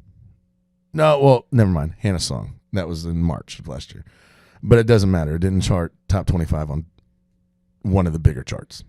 It charted. You can say 25. The T3R chart. Okay, Dave Smith owns it. You could say it. That's fine. Yeah, that one. It didn't top 25 on there. I think it just got up to like 40 something on that chart. Well, and that was all organic. On that fucking chart, I don't give a flying fuck. On that chart, they don't know. They don't have a clue on that chart what is actually happening at the radio stations. They don't have a clue. Yeah. What they have is they air that chart in Billboard, and and they have a certain group of artists that are dropping a lot of money to be relevant on that chart. Okay. And there's a lot of stations that are writing in spins for that chart. This is not, listen, straight from Jeff Canada's fucking mouth, this is not a think. This is a no. This is something that I've spent the last 3 years gaining data on and running tests on, and I've dove way into it. And I can tell you this, I dove so far into it that I actually got funding to do a radio on Texas country charts. I chose to turn it down and not do that documentary because I don't want to come across as some bitter musician that never got his number ones. And so that's not what it is. That's not what it is at all. This is what makes me mad about it. What makes me mad about it is that most of the artists that are already established aren't blowing their money on that shit anymore. Yeah, the people that are blowing their money on shit are the newer artists that think it's going to get them to a certain level. I think it's been like that for at least 5 to 10 years. It definitely has been that since the 2-3R chart has been the chart, right? And and not only that, radio, dude. I hate to say it, bro. And it's like you said, but I've been there firsthand. I saw it happening when I was a radio DJ several years ago. Mm-hmm. Radio is dead. Well, back up. And this is where my firm belief in that is. But back up. And this is part, if you get a chance, go back and listen to that 17 minutes on the episode 2 weeks ago. There's multiple different radios, right? You got internet radio. For sure. Okay. You got small market radio, red dirt radio. Then you have national radio. And those are the ones that are on the Nielsen system or whatever it's called, right? Cox Media stuff, the Town Square Media stuff, the bigger guys, like the Bull, 93Q Country, the big stations, right? Understand? Yeah. Those, if you're getting your music played on those stations, then it's not dead. I'm telling you, millions of people listening to the Bull, millions of people listen to 93 Country, millions of people listen to these big radio stations, right? The problem is these Texas charts we're talking about, and that's why I wanted to do that little 17-minute thing so I can educate the public on the difference between all these things. The small market radio is not being listened to by millions of people. It's not. It's being listened to by a handful, definitely some people on some, like KIKK here in Houston. That's a red dirt station that Nick Russo does. That's got a lot of listeners. The problem is most of the stations that are on these charts for these small market charts, they don't have a ton of listeners.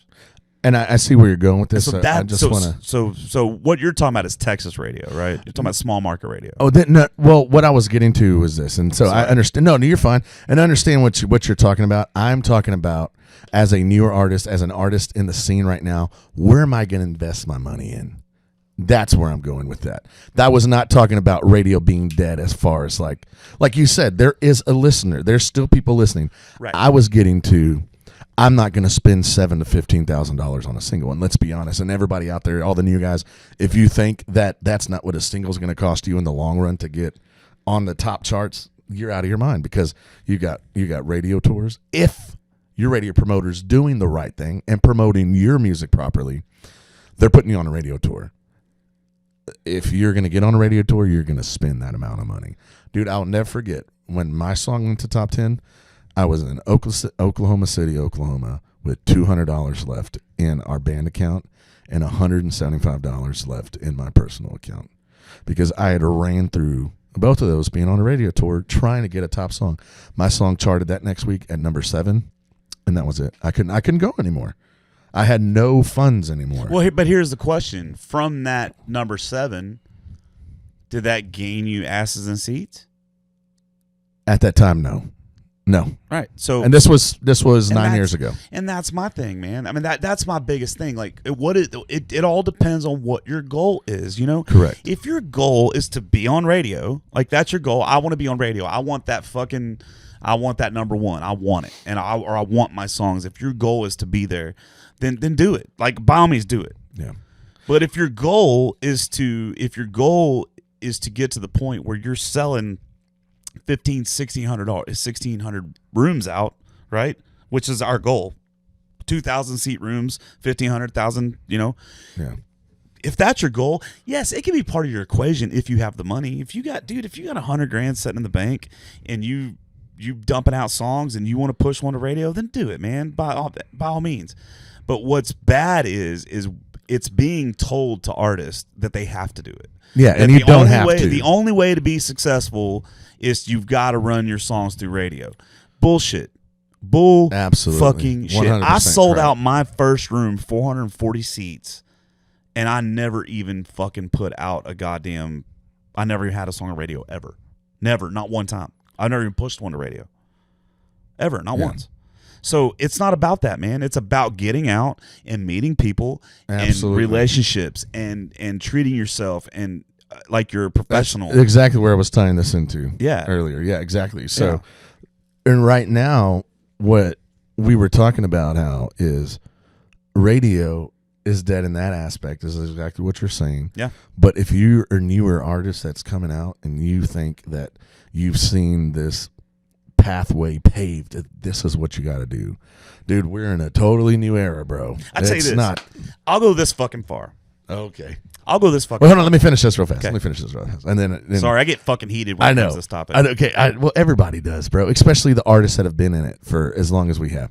So what I'm saying is today's thing is everybody thinks they need a number one. Everybody thinks they need this recognition from somebody higher than who they think they know in this industry. For instance, the charts.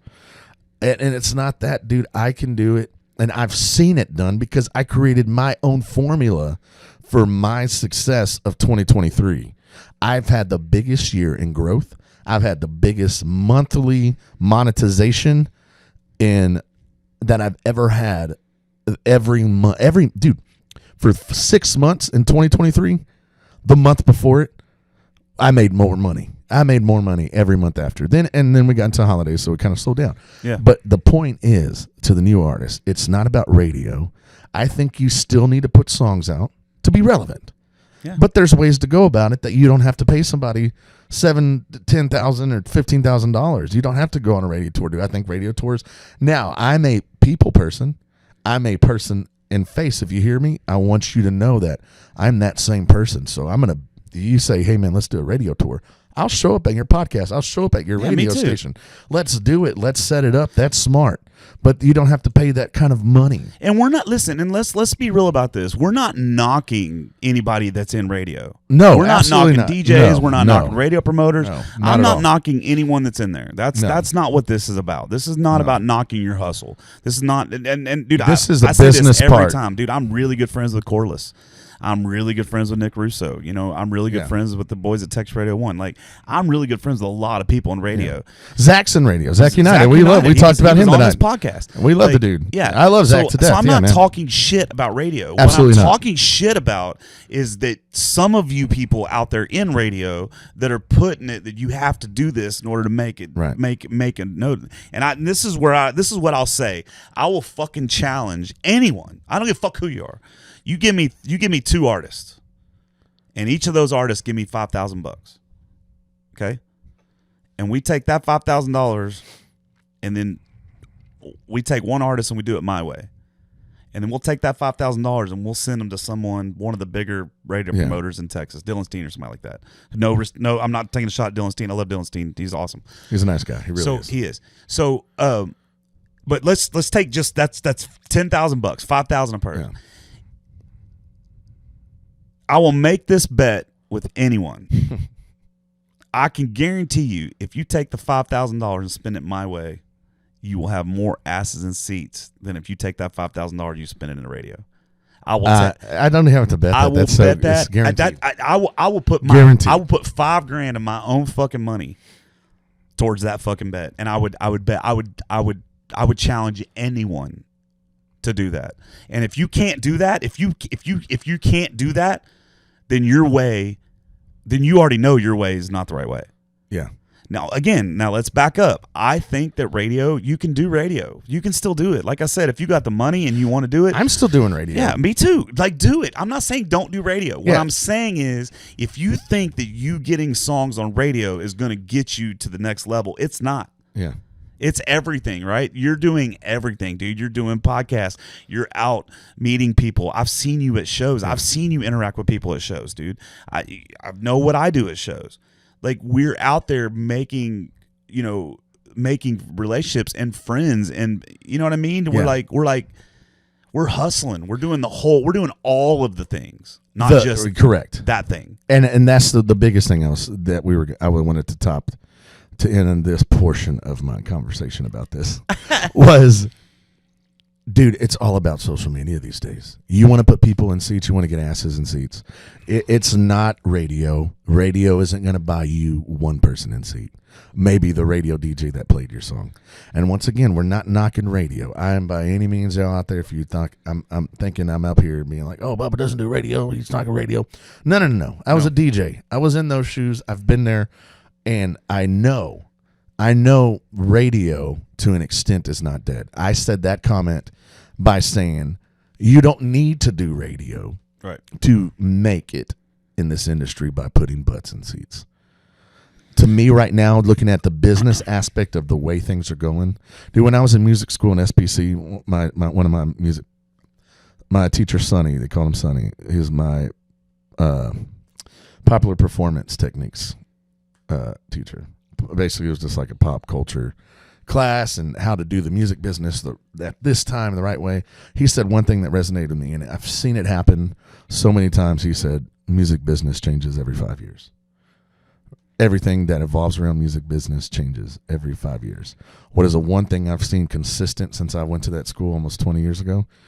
Music business has changed the whole 5 years, the 10 years, the 15 years. I toured as a musician. I was on the road with somebody before I ever got into radio and before I ever got to doing my own thing. So I was in the music business before I started being a frontman. And I've seen that happen. But what I'm saying is right now we're in an era where independent artists can have and should have most of the power of everything. We have, as independent artists, every resource we need to succeed at our fingertips. And what I mean by that is this right here, bro. Yeah. This is all you need as an independent artist to make it in this scene. Yeah. And the reason I know that for a fact is because guess what? My bills are paid every month. I don't have any debt. I mean, who doesn't have medical debt or some kind of, I don't owe anybody anything, and I'm not somebody's not chasing me down for money. And I wake up every morning loving what I do. I wake up every day absolutely loving life. I have an amazing, amazing life, dude. I got a kid that has everything he needs. I got a wife that has all her needs met. I have a household that, I'm blessed to have. Dude, when I grew up, there's a poverty level. I grew up under that poverty level. And now I'm blessed to be in a position that I'm able to help myself and help my family succeed in seeing things that I didn't have when I was my kid's age, being able to give my kid that stuff, all because of music and this right here. Yeah. And the last year in 2023, this phone, bro, has been the biggest source of finding my independence in this scene and making a name for myself in this scene. And that formula became through me by studying the analytics of everything that we're able to use now.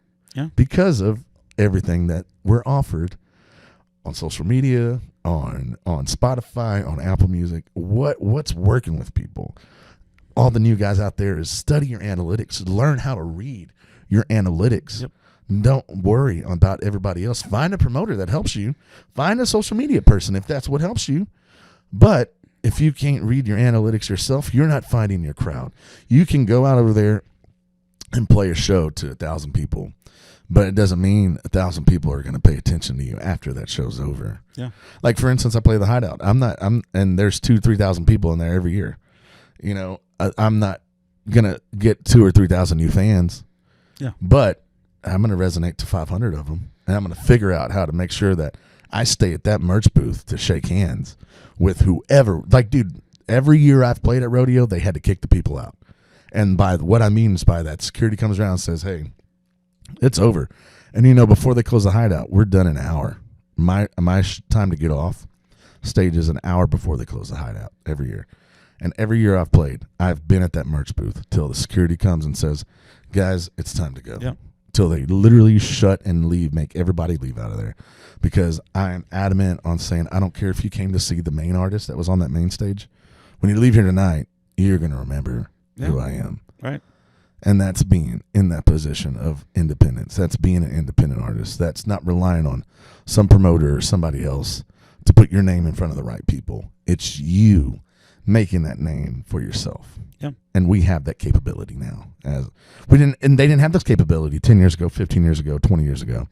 And, listen, you don't have to do anything. You can do whatever the fuck you want to do. Right. But what pisses me off is when you got these artists that are like, man, I don't know. I just don't know why I can't get any traction. I don't know what I just don't, I don't know why I can't get any traction, man. I just these young kids out here undercutting and getting all those shows, and they'll go in there undercut for money, and they're blaming everything else. But then when you go look at their social media, they haven't posted in 2 weeks. They, they're on the social media is nothing but flyers. There's no personal anything. There's no nothing. You don't resonate with fans. Yeah, dude. You have got. I'm telling you what. The number one reason I've had my success is because I do everything I can do to relate with people that are in front of me. I can tell you this. I'm one of those, and you may be kind of almost the same. I'm one of those love me or hate me artists. You know what I mean? I'm not one of these that have like average fans. It's either you're either a fucking Jeff Canada fan or you probably don't like me very much. It's almost culty. Yeah, and that's okay with me because, man, what I tell you what, I'm not trying, like the whole fuck Bucky's thing. I'm not trying to appeal to some basic motherfucker. You're just not being yourself. Yeah, I'm what I'm trying to appeal to are those motherfuckers that understand why I don't like Bucky's. Like, you know what I mean? Like, I want hardcore motherfuckers. I want to build an army, dude. I want to build a fan base that are going to come out and they're going to watch me in 30-degree raining fucking snowy weather if I played Red Rocks one day or something. Yeah.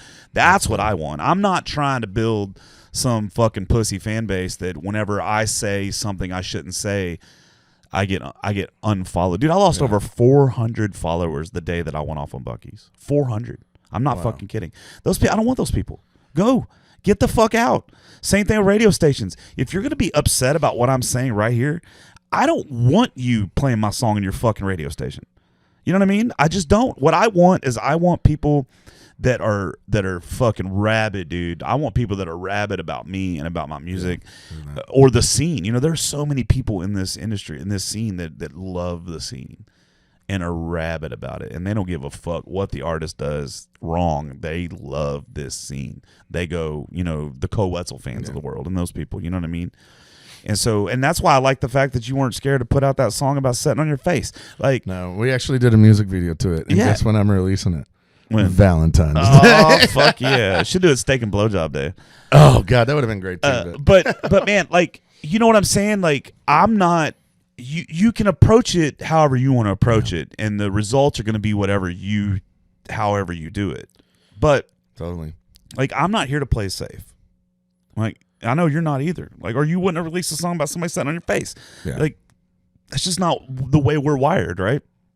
But I've known artists that are like, I'm not kidding. They're like, man, I wrote this song. They'll play it for me. They're like, man, but I can never release it just because blah blah blah blah blah. And I'm like, what? Seriously? There's one thing that I as an artist, I will say that I refuse to release. And the only thing I'm thinking about this in future wise, just because at one point I'm leaving a stamp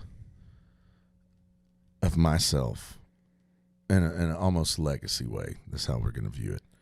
That my future kids and my son, are going to listen to. And they're going to go, wow, was Dad really like this?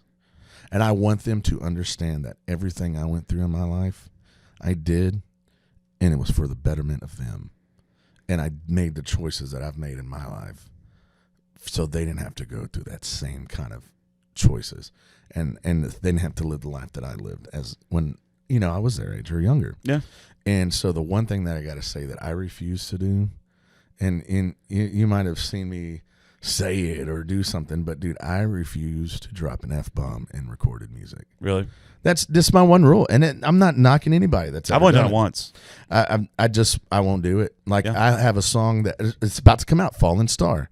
When I wrote the song, I wrote it, and one of the lines go, "You lay in this bed like a woman," and the next line was supposed to say, "And you like one too," and I decided to bleep it out. Yeah. And I decided you lay in this bed like a woman and you move like one too.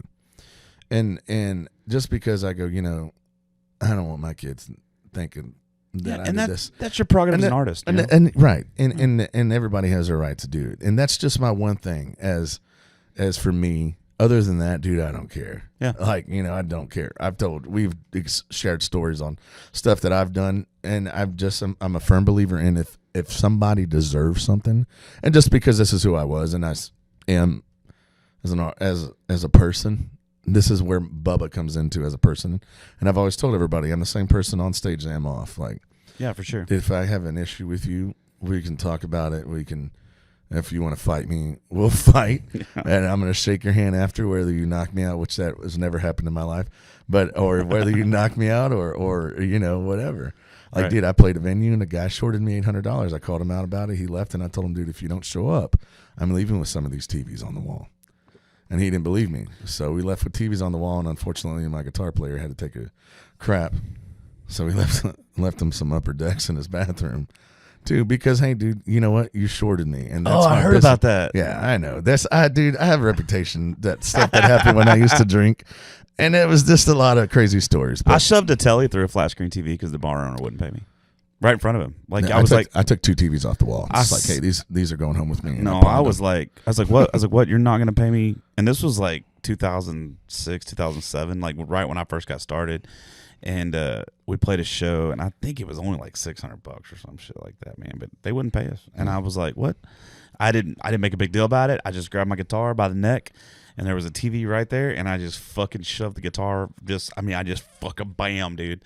And I said, "All right, I may not get my money, bro, but you got to fucking spend it now." Yeah. And I dude, for sure. Walked out there. He called the cops on me and shit, and I was like, "Man, whatever." Well, as soon as I told the cops what happened, they were like, "Well, maybe you should press charges on him for not, for that or whatever." And I was like, well, "Let's do it." And so everything got dropped. Yeah. Everybody left everything out, but don't fuck with my money, bro. Dude, no, that's 2 things. Money or family. I work my ass off, dude. I work my ass off to get the things that I have, and I know you do too. Like. I hate a thief, and I hate somebody that skinches people out of fucking money, dude. And what's bad about it, this is what's bad, is in this industry. This industry is laced with people that take, snakes, bro. Snakes. Take advantage of people because they're everywhere, dude. It's happened to me. And not even, dude. I'm not even gonna go there. I'm gonna say it like this: I have been screwed over, and there's. You named some people earlier, like you were like, I don't like blah, blah, blah, blah, blah, blah, blah, and that's it. I have 3 people in this scene. 3. 4 if you count this person that I just talked about and it's funny because I didn't ruin the venue or anything. The venue ended up shutting down 2 weeks later. So he was stealing money from the artist because he knew he was going out. So anyways, that's neither here nor there. But I have 3 people in this scene that was a promoter. 2 of them are artists that have effed me out of money. That have completely, I've been taken advantage of money wise, and I haven't seen them, and I'm not going to threaten them, whatever. But they know what's up because I've sent text messages to them like, hey, bro.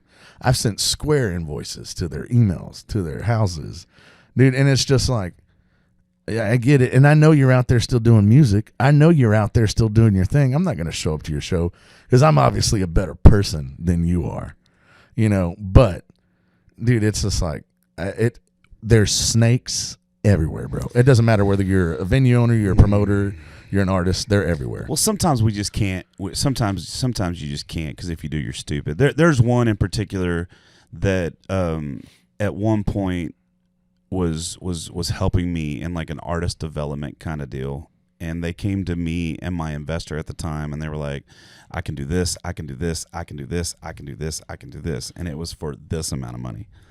And so the first month we did it, and it was like, I think it was like $5,000 the first month. Okay, so we did it, wow. and at the time we had the money, so it wasn't a big deal. Mm-hmm. And I was really desperate at the time just to make the needle move, and I had the money.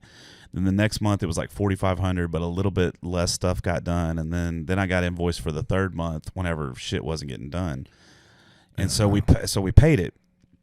So it was a total of $14,000 total, right, over a 3-month time frame. Well, this is an artist that plays around town, and or that's pretty substantial as far as well liked in the industry. You know what I mean? And I listen, and I bought it hook, line, and sinker because I really thought this person was going to do these things. Well, they didn't do them. Okay, so my first thing was, okay, I'm going to go full-fledged Jeff Canada on this deal, right? Yeah. But I thought better about it. Then my investor, who's got more money than anybody I've ever met in my entire life, is like, no, let's take them to court. He's like, I will own them. We'll own everything they got. And I had to talk him out of doing that. I had to be like, man, I was like, it's just not worth it. It's kind of, they didn't do anything illegal.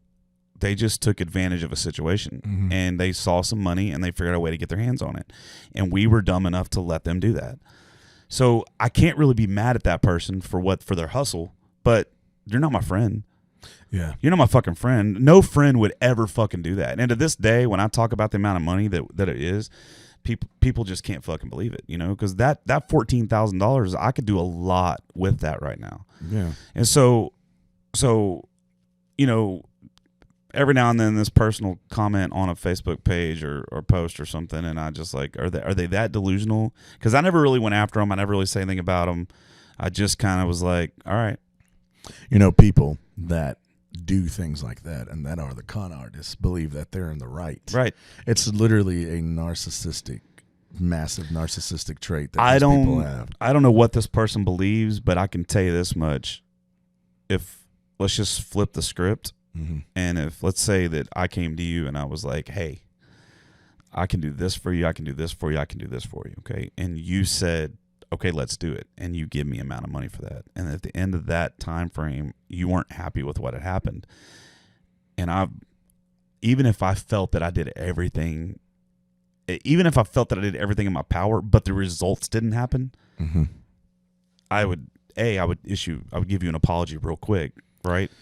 And B, I would be like, okay, I would either A, offer to keep doing things for free until we get right, or B, I would try to find a way to get your money back, right? Because to me, that relationship or that friendship is more important than those dollar signs. Dude, totally. Right? And so I think that's kind of the biggest thing, and I'm sure that they think they didn't do anything wrong, and that's fine, and this is the first time I've actually talked about it publicly. But it hurt, man. It hurt, dude. It really did. When you're a musician and this is your income and this is what you're doing and you're putting your money, whether it's your money or your investor's money, you're still trying to make the right decisions for you. And when you're the one out there making that grind and putting that money into where you think it needs to go, and it probably was the right place to go if those things would have happened, right? Then yes, this is where I should have spent my money. But when that's not happening, dude, it can leave that bitter taste in your mouth. I have a bitter taste in my mouth by two. One of the guys that owes me is one of the most talented dudes I've ever graced the stage with. The other one is one of the most talented songwriters I've ever known. And the other one is just a... Never mind, we won't go in there. We'll talk about that one off here. Well, but the thing is, the other one's a promoter. But the thing is, they know you have an issue. Yeah. Yeah. Oh, this one definitely knows. Like everybody that I have an issue with knows. That's one thing about me, bro. If you are asking yourself, where do I stand with Jeff Canada? You don't listen very well because I treat everyone the way they deserve to be treated. Bro, and I have people that have told me before, they're like, dude, I always thought you were a dick until I met you. I get that all the time. Why? Because you're honest. Because I'm straight with people. Yeah. And because here's the other thing, I think, especially with me and you got this in common, and I think we've discussed this off the air several times. It's like you and I just shoot as straight as possible. Like, dude, here it is, bro. Yeah. Like, and that's that, and we don't care. It's not that I don't care. Like, I'm not in the business of hurting people's feelings on purpose. Well, I'm also not in the business of trying to make somebody feel better about something when it doesn't, and just not true. It's not there. Right. That's what I mean by not caring. But I'm not going to walk around on fucking eggshells for anybody. For anybody, man. For no one. If I don't have to do it for my girl and I don't have to do it with my kids, I'm damn sure not going to do it with some bitch-ass fucking artist or some bitch-ass fucking club owner or some bitch-ass radio promoter or some bitch-ass chart owner or anybody else. I'm not going to taper down who I am for someone if I didn't do it for my mom or my girl or my kids. Yeah. Period. So you must, dude. I get it. 1,000%. Dude, let me. 1,000%. I'm glad you fucking brought this up. Let's talk about this. Let's do it, because I wanted to go here eventually on this podcast for this reason. Let's talk about this right now. It's because I'm the type of guy, when people have told me this, when people go, hey, dude, I didn't want to meet you because I heard that you were a jerk. Well, who said that? Oh, I can't remember. Yeah. No, you made that up. Don't come over here and tell me that you heard I was a jerk. Or you're a bitch. Yes. Or you're a fucking bitch. Or you're a bitch. Yeah. Like the one of those two things. Either A, you made it up, or B, you're a bitch. If let me tell you something, motherfucker. Ooh, that's another thing. If you come to me and said, I heard this, and you don't have the balls to fucking tell me who said it, don't come to me and tell me you heard it. Because then they're lying. Like, dude, we know you're lying, bro. And the one thing about it is, we know you're lying, and now at this point, if somebody is on there like saying, oh, dangling, dude, they're just dangling there like, oh, I can't remember who said it. No, fool, I know you're lying. And don't come back and be like, sorry, bro, I made that up. Because then me and you got an issue now, and we're about to throw down, man. I don't hold back. I'd have a lot more respect for you if you did come back and say, oh, man, I just made that up. I would be like, okay. I would feel different, but that's just me. Is because I'm always the first person to throw a punch. Yeah. I mean, dude, I've been that way my whole entire life. Just like, all right, we got a problem, bro. We're going to settle this real quick. Yeah. Now, sobriety has found me, Same and sobriety has settled me down completely. Yeah. We're really, I'll be honest, my wife has so much, just because I don't think she'd bail me out if I did go to jail without a good reason. Fucking same. So, to be honest, that's it.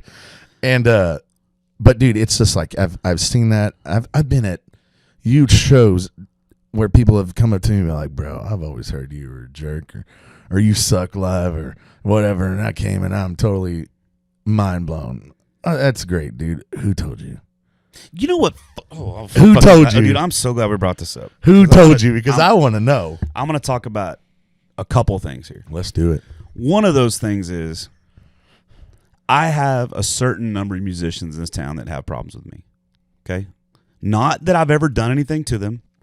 Not that it's just they don't like the way that I do things. You and I have talked about this. Yes. They don't like how honest I am or something. Okay? And at one point, just your human brain is you kind of get wrapped up in that negativity and you start thinking, man, what am I doing wrong? Let me tell you something. When I did my release party for my live album on a Sunday night, I looked out and there was 30, 35 musicians there. So Do-Si-Do one, right? These motherfuckers that have these issues with me, they can't play a show and have 30 musicians there. So who's right or who's wrong? Heard that. As far as I'm concerned, I'm in the right because I have these supporters. Yeah. You know what I mean? The people that don't like me, they don't not like me because I ever fucked them out of money or fucked their girlfriend or stole something from them or fucked them out of a gig or did something shitty. They don't like me because of something I said, something that came out of my mouth that they fucking 1,000%. And I got musicians dude, I have one guy, he's a friend of mine, and he got mad at me, like legit fucking mad at me because I posted that fucking meme that day or that fake costume with the iPad on it. Oh, yeah. He thought that I was calling him out. It's a self-conscious thing. And it's like, bro, and I talked to him months later because I haven't heard from him. He's like, dude, man, he was totally upfront with me, and I love the dude, and I have no problems with him. But I was like, man, like, that's the kind of shit that fucking I cannot deal with. I cannot deal with you being, like other people being so insecure that you're going to take offense to something I post on Facebook that had nothing to fucking do with you.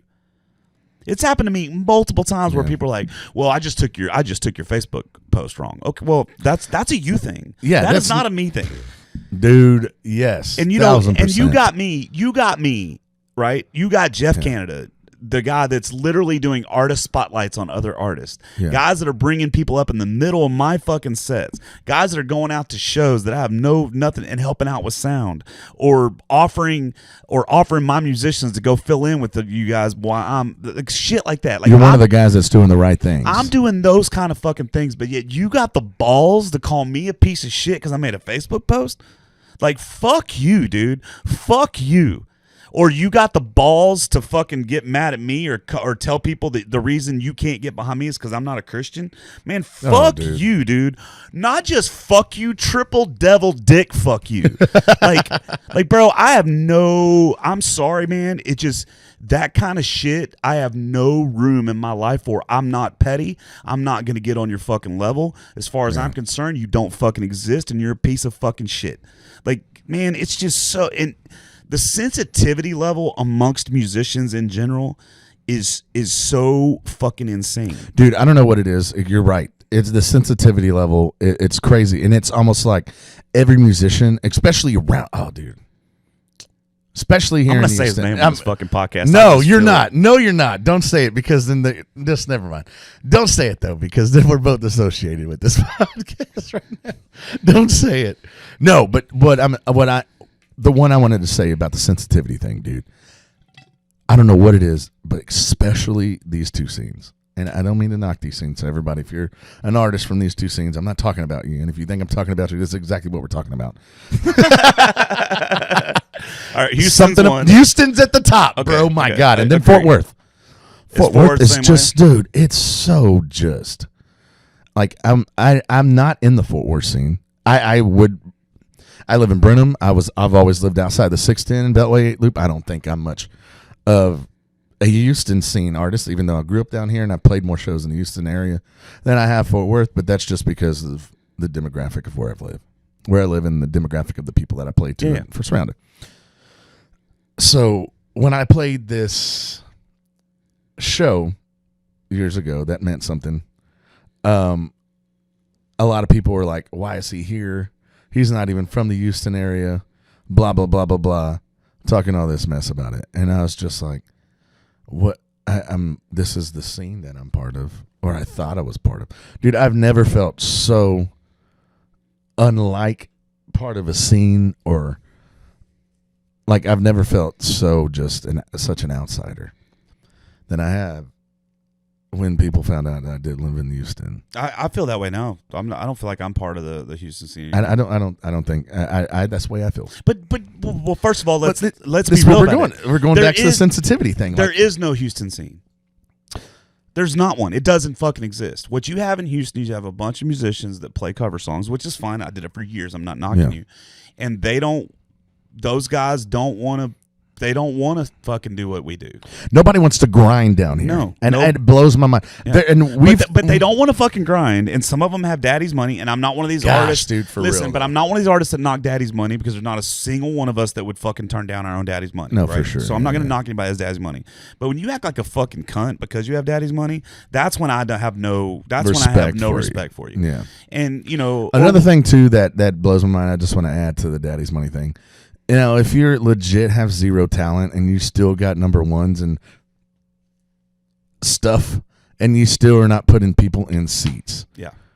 I got a problem with that. Right. I got a problem with that. The other day, somebody brought up Parker McCollum, for example. Dude, I have no problem with what Parker McCollum's done. I've met him a few times. I thought he was nice. super nice guy. Never had an issue with him. But it's like, his family is got a little money. See, I didn't know anything about that. They own a concrete company or something. I'm talking out my ass. I don't know a lot. I mean, I'm friends with Tyler, his brother. I played a show with his brother before. Yeah, super cool dude. And I met his mom recently at Do-Si Do. But it's like, there's not any of us that would not trade. I mean, I would trade where I currently am for my daddy to give me whatever money that is. Yeah, my dad's a piece of... Well, or whatever, the money to come in. You know what I mean? Like, all of us would fucking love that shit. So, it's just what you do with that money. If you act like a little fucking bitch because you have daddy's money, and I know people that are like that. We all do. Yeah, then man, I don't have any like, whatever. You do you, man. I just... Totally. But you're just being a bitch. Like, I don't like you if you're a bitch. Dude, Dude, this motherfucker I'm to keep talking about, and I won't bring it up after this point. I literally, dude, this is how fucking delusional this motherfucker is, and this is a true story. I'm ready to hear. So one day I am, and this is back when we were friends, and I was doing calculations of how many shows I've played, and I basically took 250 shows a year times 16 years or whatever it was, right? That's what I did, and so it was like 40-something hundred shows. However, most of those years I played 300 shows. Right, most of those years I played 5 to 6 shows a week, every fucking week, with never taking time off, right? And so really it's over 5,000 shows. So we were just in like a normal phone conversation on the phone. I was like, yeah, man, I just did the calculation. I've played over 4,500 shows. He's like, yeah, I think I'm around about that too. And I was like, I don't know those many years. I'm like, bro, you're in your 20s.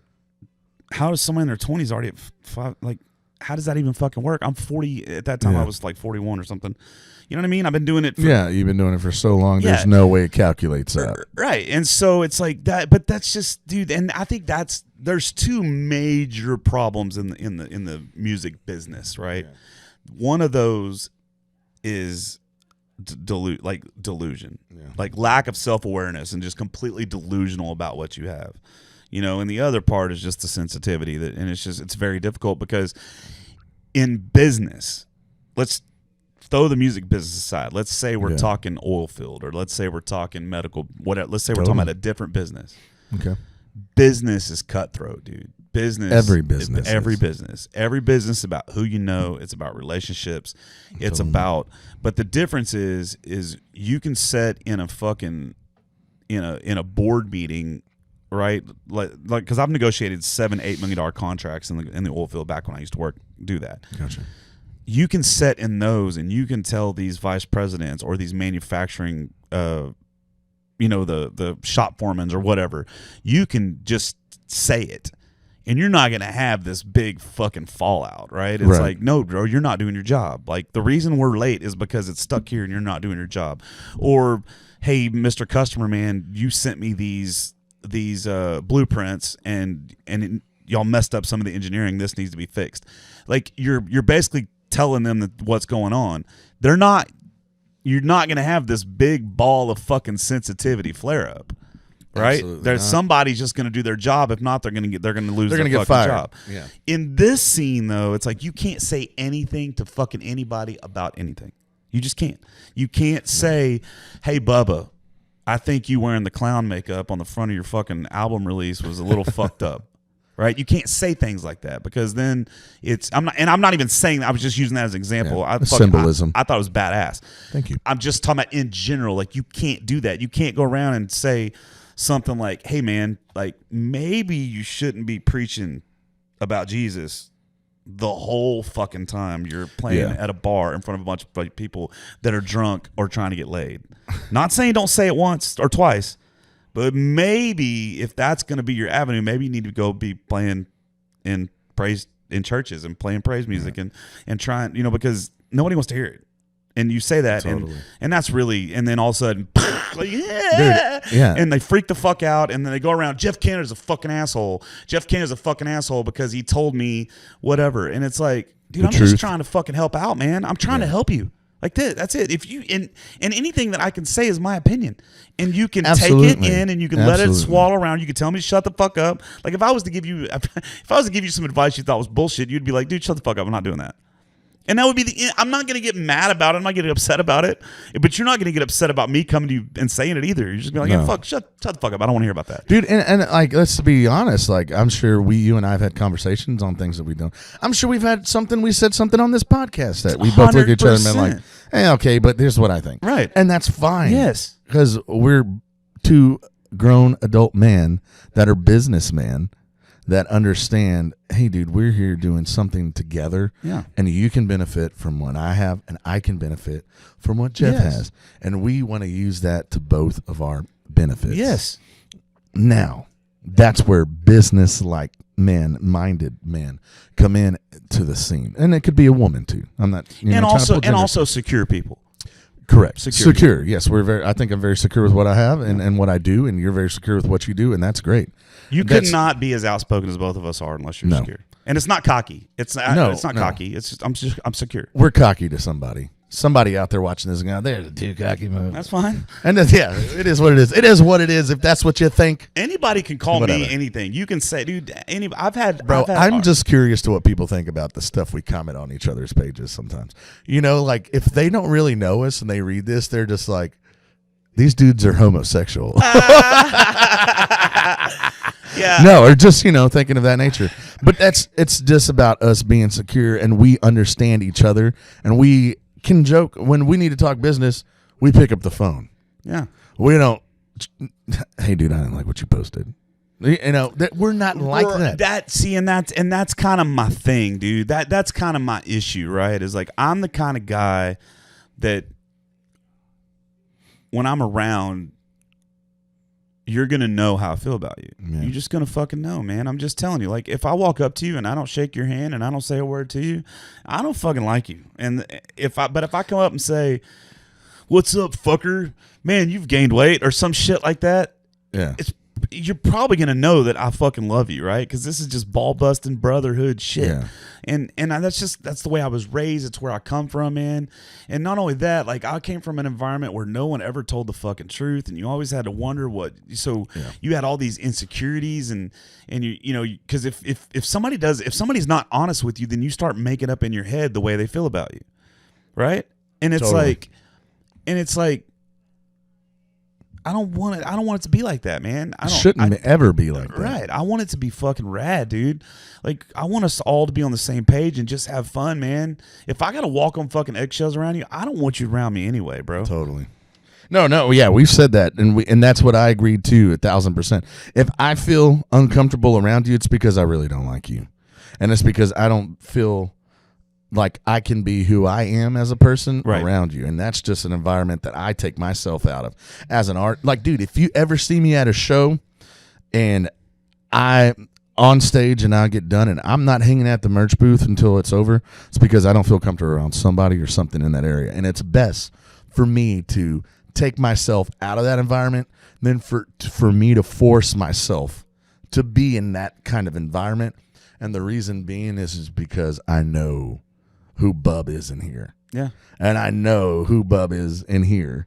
And I'm way more of a business person now than I was drunk me 3 years ago, 4 years ago. And I'm a better person here now than I am that I was before. So I know now that's like, hey, dude, I can't stand this person. Get me out. Yeah.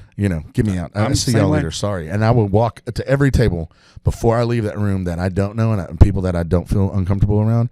Thank you for coming to the show. Thank you for coming to the show. But as soon as that's done, I'm out. Yeah. I'm out. Dude, I don't need to be there. Way, man. Because I know what's going to happen. I know me. And I'm telling you right now, if somebody comes up and says something sideways to me, I'm going to pop in the fucking face, dude. I don't want to be that person. I don't want to be like that. I think I've calmed way down in my older age, especially since I quit drinking. But like, I'm just not gonna tolerate bitches, man. I'm just not. I can't do it. Back to that. I can't. I can't do it. And I don't want this podcast to come across as me just bitching about everything, because man, I love what I do, and I love so many people in this industry. Absolutely. It's just a few fuckholes that just ruin it for fucking everybody, man. Bro, and it's like, and you know what? It sucks. It seems like the people that do ruin it for a lot of people, for the most of us, are the people that still continue to be like coddled. Yeah. And by what I mean by coddled is like, oh, don't say that too loud because then they might hear you. Well, what I like, don't do that too much, or they might not like it. What I like about it is the people that are talking shit is like, yeah, well, so and so's talking shit about you. Who's that so and so? Well, it's this person. Okay, well, that person's it doesn't matter. The people that are talking shit about me are nowhere, don't matter at all. But the people that are talking shit about you, bro, like I've heard the people that talk shit about you, they are in way fucking bigger positions than you are. And I'm not talking about that particular person. I'm just talking about like in general. Like, you also got to look at who's saying what. That was the other thing I wanted to bring up just about this conversation. So I love my fans. Absolutely. I love them. And I love constructive criticism, right? I do. I really like it. If somebody comes to me and they say, hey, maybe you should try this or do this or blah, blah, blah, blah, blah. I listen to everything and I let it swirl around in my head. But recently, I'm just going to bring this up because I don't fucking care. So here we go. So recently, I made a Facebook post about something, and there's a guy on Facebook named Stephen Eddy. Oh, we had I don't know him, never met him. It seems that he's not very attractive because he doesn't have any pictures of himself on his Facebook. I can't lie. When that post happened and I read that thread, I did stalk his page. He's too. probably a 60-something-year-old guitar player living in North Texas that, probably, has French fries stuck in his belly button. So I'll just leave that at that. But he got on and he gave me. This was not that post. This was a while back. And so it's a totally different post. Same guy. Same guy. He's one of these guys that has to have his opinion on everything, right? And Gosh, and listen, that's okay. I don't mind that, bro. Like, it's fine. But let me tell you something. When you fucking come at me sideways on the internet, this is going to be back up. If you come at me sideways in any situation, you ain't going to win. Mm-hmm. You ain't going to win if you're a heckler. You ain't going to win if you're a troll. You ain't going to win if you're a bitch. Like, you ain't going to win. I promise you. I will fucking ruin you with my words. I will write a song about you and post it and put it on the fucking, I will. So I love it. So my thing is, so basically there was a post that he had said something. He gave me some advice, and I made another post the next day saying something along the lines of, listen, like, I love my fans and I'm glad that you give me, but I don't have to listen to everything y'all say, right? It was something. along those lines. I know what you're talking about. So that pissed him off, right? Well, then, a few days ago, it was my birthday last week. My birthday, January 17th. I do something every year for my birthday. Basically, what I say is, if every one of my followers was to send me $1, I could finish my album. Right. I do it every year. Every year I do it, and then I post my Venmo, and then some people take it as a joke. Right, which it kind of is. Some people take it seriously, and it kind of is, and they give me money, right? And so it's just a win-win. Like these people want to help me advance my career, and they're going to donate. They're going to send me, $1 or $2 or $10 or $100, whatever they want to send, and I'm going to be appreciative of it. I'm going to use that money to advance my career, right? Right. Or you see it as a joke. Oh, that's just Jeff being funny. You laugh about it. It's funny, right? Yeah. But if anybody. But this motherfucker wants to get onto my Facebook post and tell me that if I would start selling my shit better, I wouldn't have to beg for money on the fucking internet. Bro, fuck you. Yeah. Not just a little bit. A lot. A lot of bit. Yeah, a lot of fuck bit. You. Dude, I got no time for that shit. And then you want to fucking become a cis bag because my fucking fans get on your shit? Like... Nah, dude. You read the fucking room wrong, and you made a fucking Facebook, and you made a comment on a post that you shouldn't have fucking made. And what he thought he was going to post that, and he was going to have a bunch of people fucking agree with him. That's what he thought. Okay, see, and I'm a comment reader. I love reading the comments, dude. Too. In the bath, just whatever. Yeah. I mean, dude, I could sit there and read comments. I jack off sometimes reading them. That's great. But this specific post that you're talking about, dude, I was there for it. I mean, I read the comments, and I didn't even have. Before I go, let me get Jeff's back real fast, bro. Jamie Lynn Wilson was in on it. No. You know what I'm saying? Like the fact that you had somebody of that nature and her stature, like comment and be like, dude, shut up, and basically put him in his place.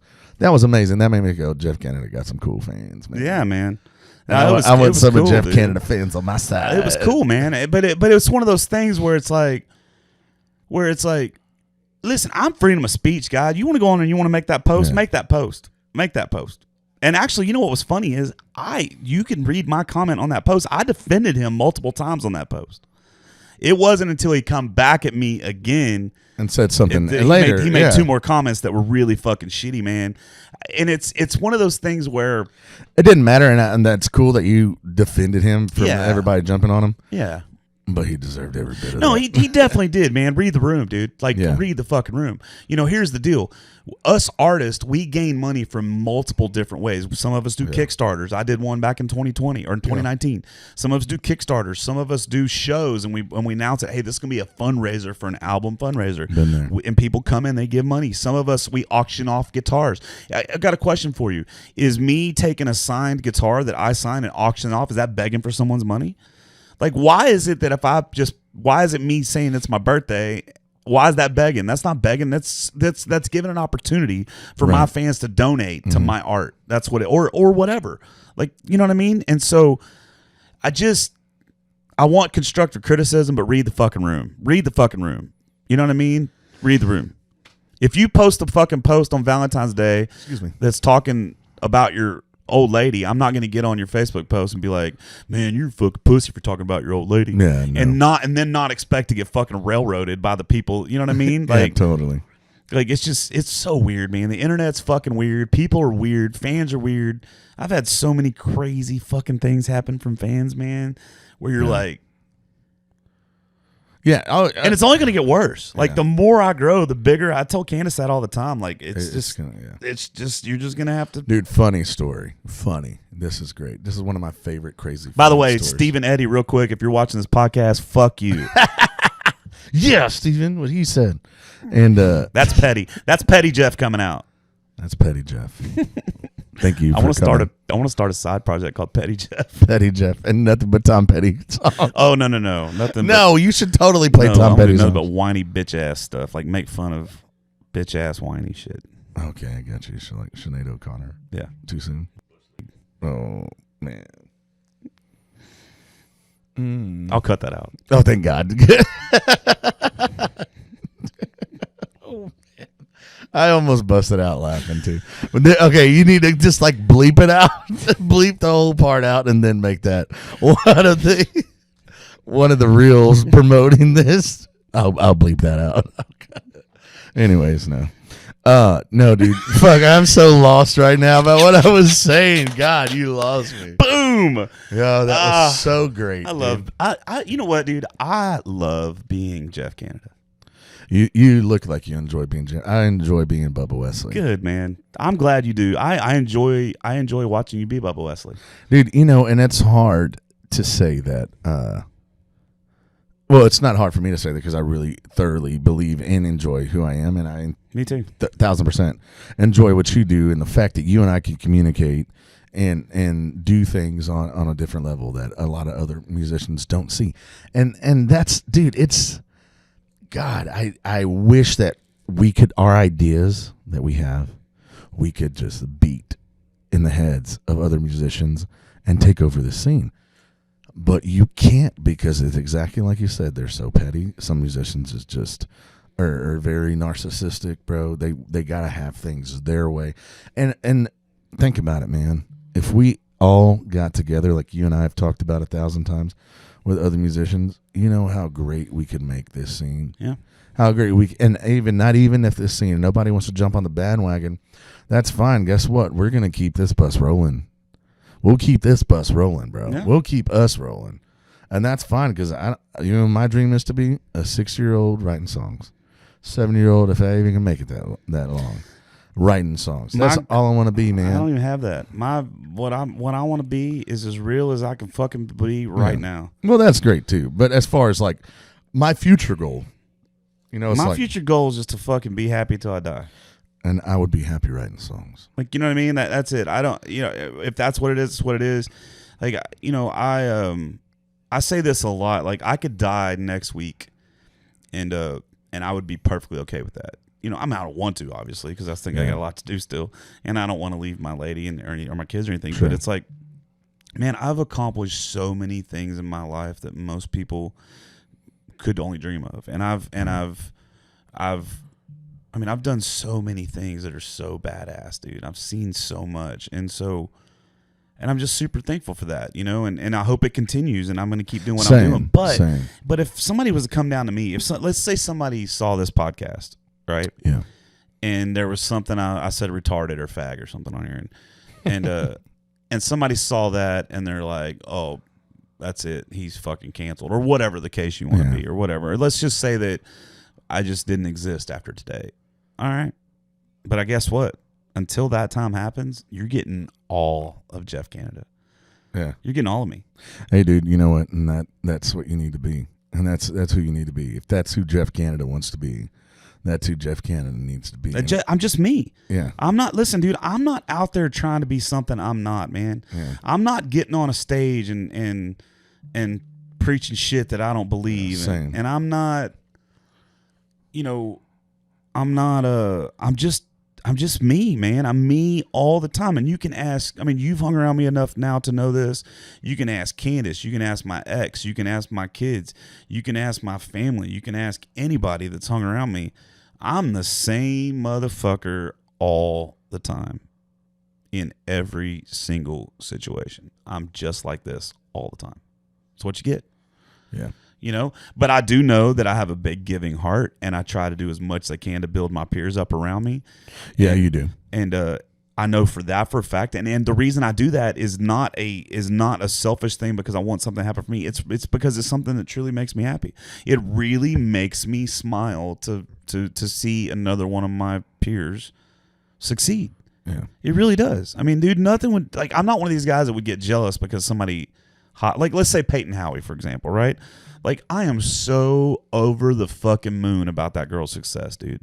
And I think she's going straight to the fucking top. And yeah, same. And it wasn't always like that. 1000%. There was a lot of time where she was opening for me. And I don't know that she should open for me again, right? I just don't. I think I should be the other way around. Yeah. And I'm not upset about that. I'm not mad about that. I'm not jealous about that. I'm like, fuck yes. Go Peyton Howie. Yeah. You know, that's badass. Go Cody Johnson. Go Parker McCollum. Like the people that are seeing success, yeah, man. You wish them the best, and people get you wrong because they think you're the way you are so open and the way you are so truthful and you're just an open book. They think that's just it's God, what's the word I'm looking for here? It's like you don't wish success to those people. And that is it's not the truth. No. It's not the truth at all. And that's the same way I am. It's like, dude, I wish everybody that reaches out to me is like, hey, dude, I want to open for you. That's great. And it's like, we talked about this too. It's not the chance that I get to put my own opener on every show. It's not right that I even get to have an opener on some shows. Like, you know, like I have a buddy that reached out to me that wants to open on at my show Friday. It's like, dude, I talked to the venue and the venue was like, man, we don't want any acoustic openers. Yeah, we don't mind who opens for you as long as it's full band. I don't think he has a full band, so I can't put him on as the opener spot. You know, and to be honest with you, the money's not there because I'd hate for an opener to come in and be like, "Hey, dude, this is all they're going to give you," and I think that's absolutely crap. Yeah, you know, so I'm just going to do it myself. But it's just like, dude, and Peyton's one of them, dude. God, when I first discovered her, which was, I mean, I didn't discover her, but the first time I ever heard Peyton Howie's name, somebody had mentioned in music family, musically, hey, have you ever heard of Peyton Howie? No, I haven't, because to be honest with you, I'm not a big, just being honest, and here's Bud being honest, I'm not a big fan of women singers. Not that I don't think they're talented. Yeah, I get you. And by any means, it's not that I don't think they're talented. It's just as a majority, and this is me grouping all women here, okay? And I'm sorry that I'm doing it this way, guys, so forgive me. But I'm just trying to make a point. I think at this point, if anybody's still listening, they're probably got some brass balls, and you don't have to worry about hurting them. Okay, good. Okay, so I just think that if at grouping most women together, it's like saying they want to listen. Everybody's writing like Miranda Lambert. Everybody wants to be this Miranda Lambert. Right. Like, bro, that's so over freaking played. Yeah. So over freaking played. Like, it's not even that it's overplayed. I say this all the time. There can only be one. Right. So all these motherfuckers that are recording a song right now out in the woods with a microphone trying to fucking be the next Oliver Anthony, it ain't gonna work, dude. Well, my point being about that is, it's like, as far as the way she writes, it's the Miranda Lambert type songs, you know, the Kerosene, the stuff like that. Murder Country. Dude, then Carrie Underwood did one, so then everybody jumped on that boat. Right. And then you hear all these women writing the same stuff, the same. You know what? And this is I'm gonna bring her up because I love her to death, Bree Bagwell. Yeah. Bree has been original, dude, and the same person that I've met Bree when I met her 10 plus years ago to today. And her and I just texted Sunday about, I was in Oklahoma, playing in Oklahoma, and I heard her song in the restaurant we were at in Oklahoma. I was like, dude, that is so freaking cool. I know who that is playing in this random chain restaurant in Oklahoma. Yep. You know what I'm saying? And I sent her a text, and I was like, dude, you won't believe this, blah, blah. She asked what restaurant. We communicated. Bree has been that person, and I wish her nothing but the mass success. And I haven't seen, and I'm not saying that everything, so not every woman. I'm just saying I myself personally haven't found somebody as intriguing as the amount of social content, the amount of an artist that believes in their craft wholly the whole way around, as much as Brie until Peyton Howie. Dude, I was gonna say the same thing about Brie and about Peyton, because I feel the same way. And I'm not saying there's not some phenomenal No, you're right, and that's what there are. Sarah Hobbs is one. She's fucking phenomenal. And you go, Morgan Wade. Holy shit. Now she's up there on that next level. But there are definitely some very, very talented women. And I'm not trying to say there's not. I kind of meant that. But I get what you're saying. More for our scene, right? I totally get what you're saying, man. And I think we're probably on the same on that. And I feel bad because. It sucks that women. It sucks that women aren't treated even close to equal in this industry as we are, and they don't. I mean, I've seen it. I've seen women headline the same festival and make a third of what a male headliner makes. I mean, I've seen it, and I've talked to Brie about it a lot, and not a lot, but enough, and so the thing with Peyton is she's edgy, and she's in it, man, and she's all in, and she's like a sponge, and she's doing her own thing. She's not trying to copy a formula that was set out before her by someone else. Yeah, she's just doing her fucking thing, dude. 1,000%. And I've hung out, and Peyton's another one of those people that she's always herself all the time. Like I've hung out with her in Nashville. I've hung out with her here. I've hung out with her. Her and I played at intermediate school or elementary school last year. I know, right? Jeff Canada playing elementary school. I saw that. That's cool. It was awesome, dude. Had a great time. And it's like, but Peyton she's like me and like you. She's just she's always the same person. She doesn't act like somebody else. And so, man, and I'm not sensitive about it. Okay, Peyton, Miss Peyton Howie, she was off on Friday, and she was supposed to come to my birthday party, and she didn't come to my birthday party. Oh no! But I saw a video of her being in the DJ booth at Randall King's show, so she skipped me to go see Randall King. All right, now here we go. A normal Houston musician would be really butthurt about that, right? Do you think I'm butthurt about it? Well, no, because she was making a business move. Yes, absolutely. But you know what she did do? I don't know if she did it or he just came on his own. She sent her guitar player to my show, Mark.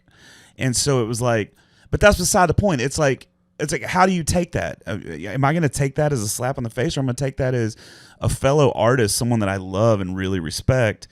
A fellow artist went to where the eyes were that night. Mm-hmm. There weren't any industry people where I was. There's definitely industry people where he was.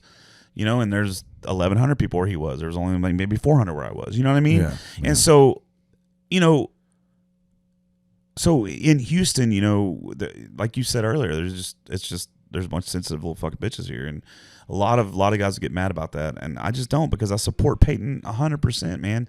She's got 100% of my support, 100%. And her mom, we talk very, very, very frequently about her career and where she's going, and.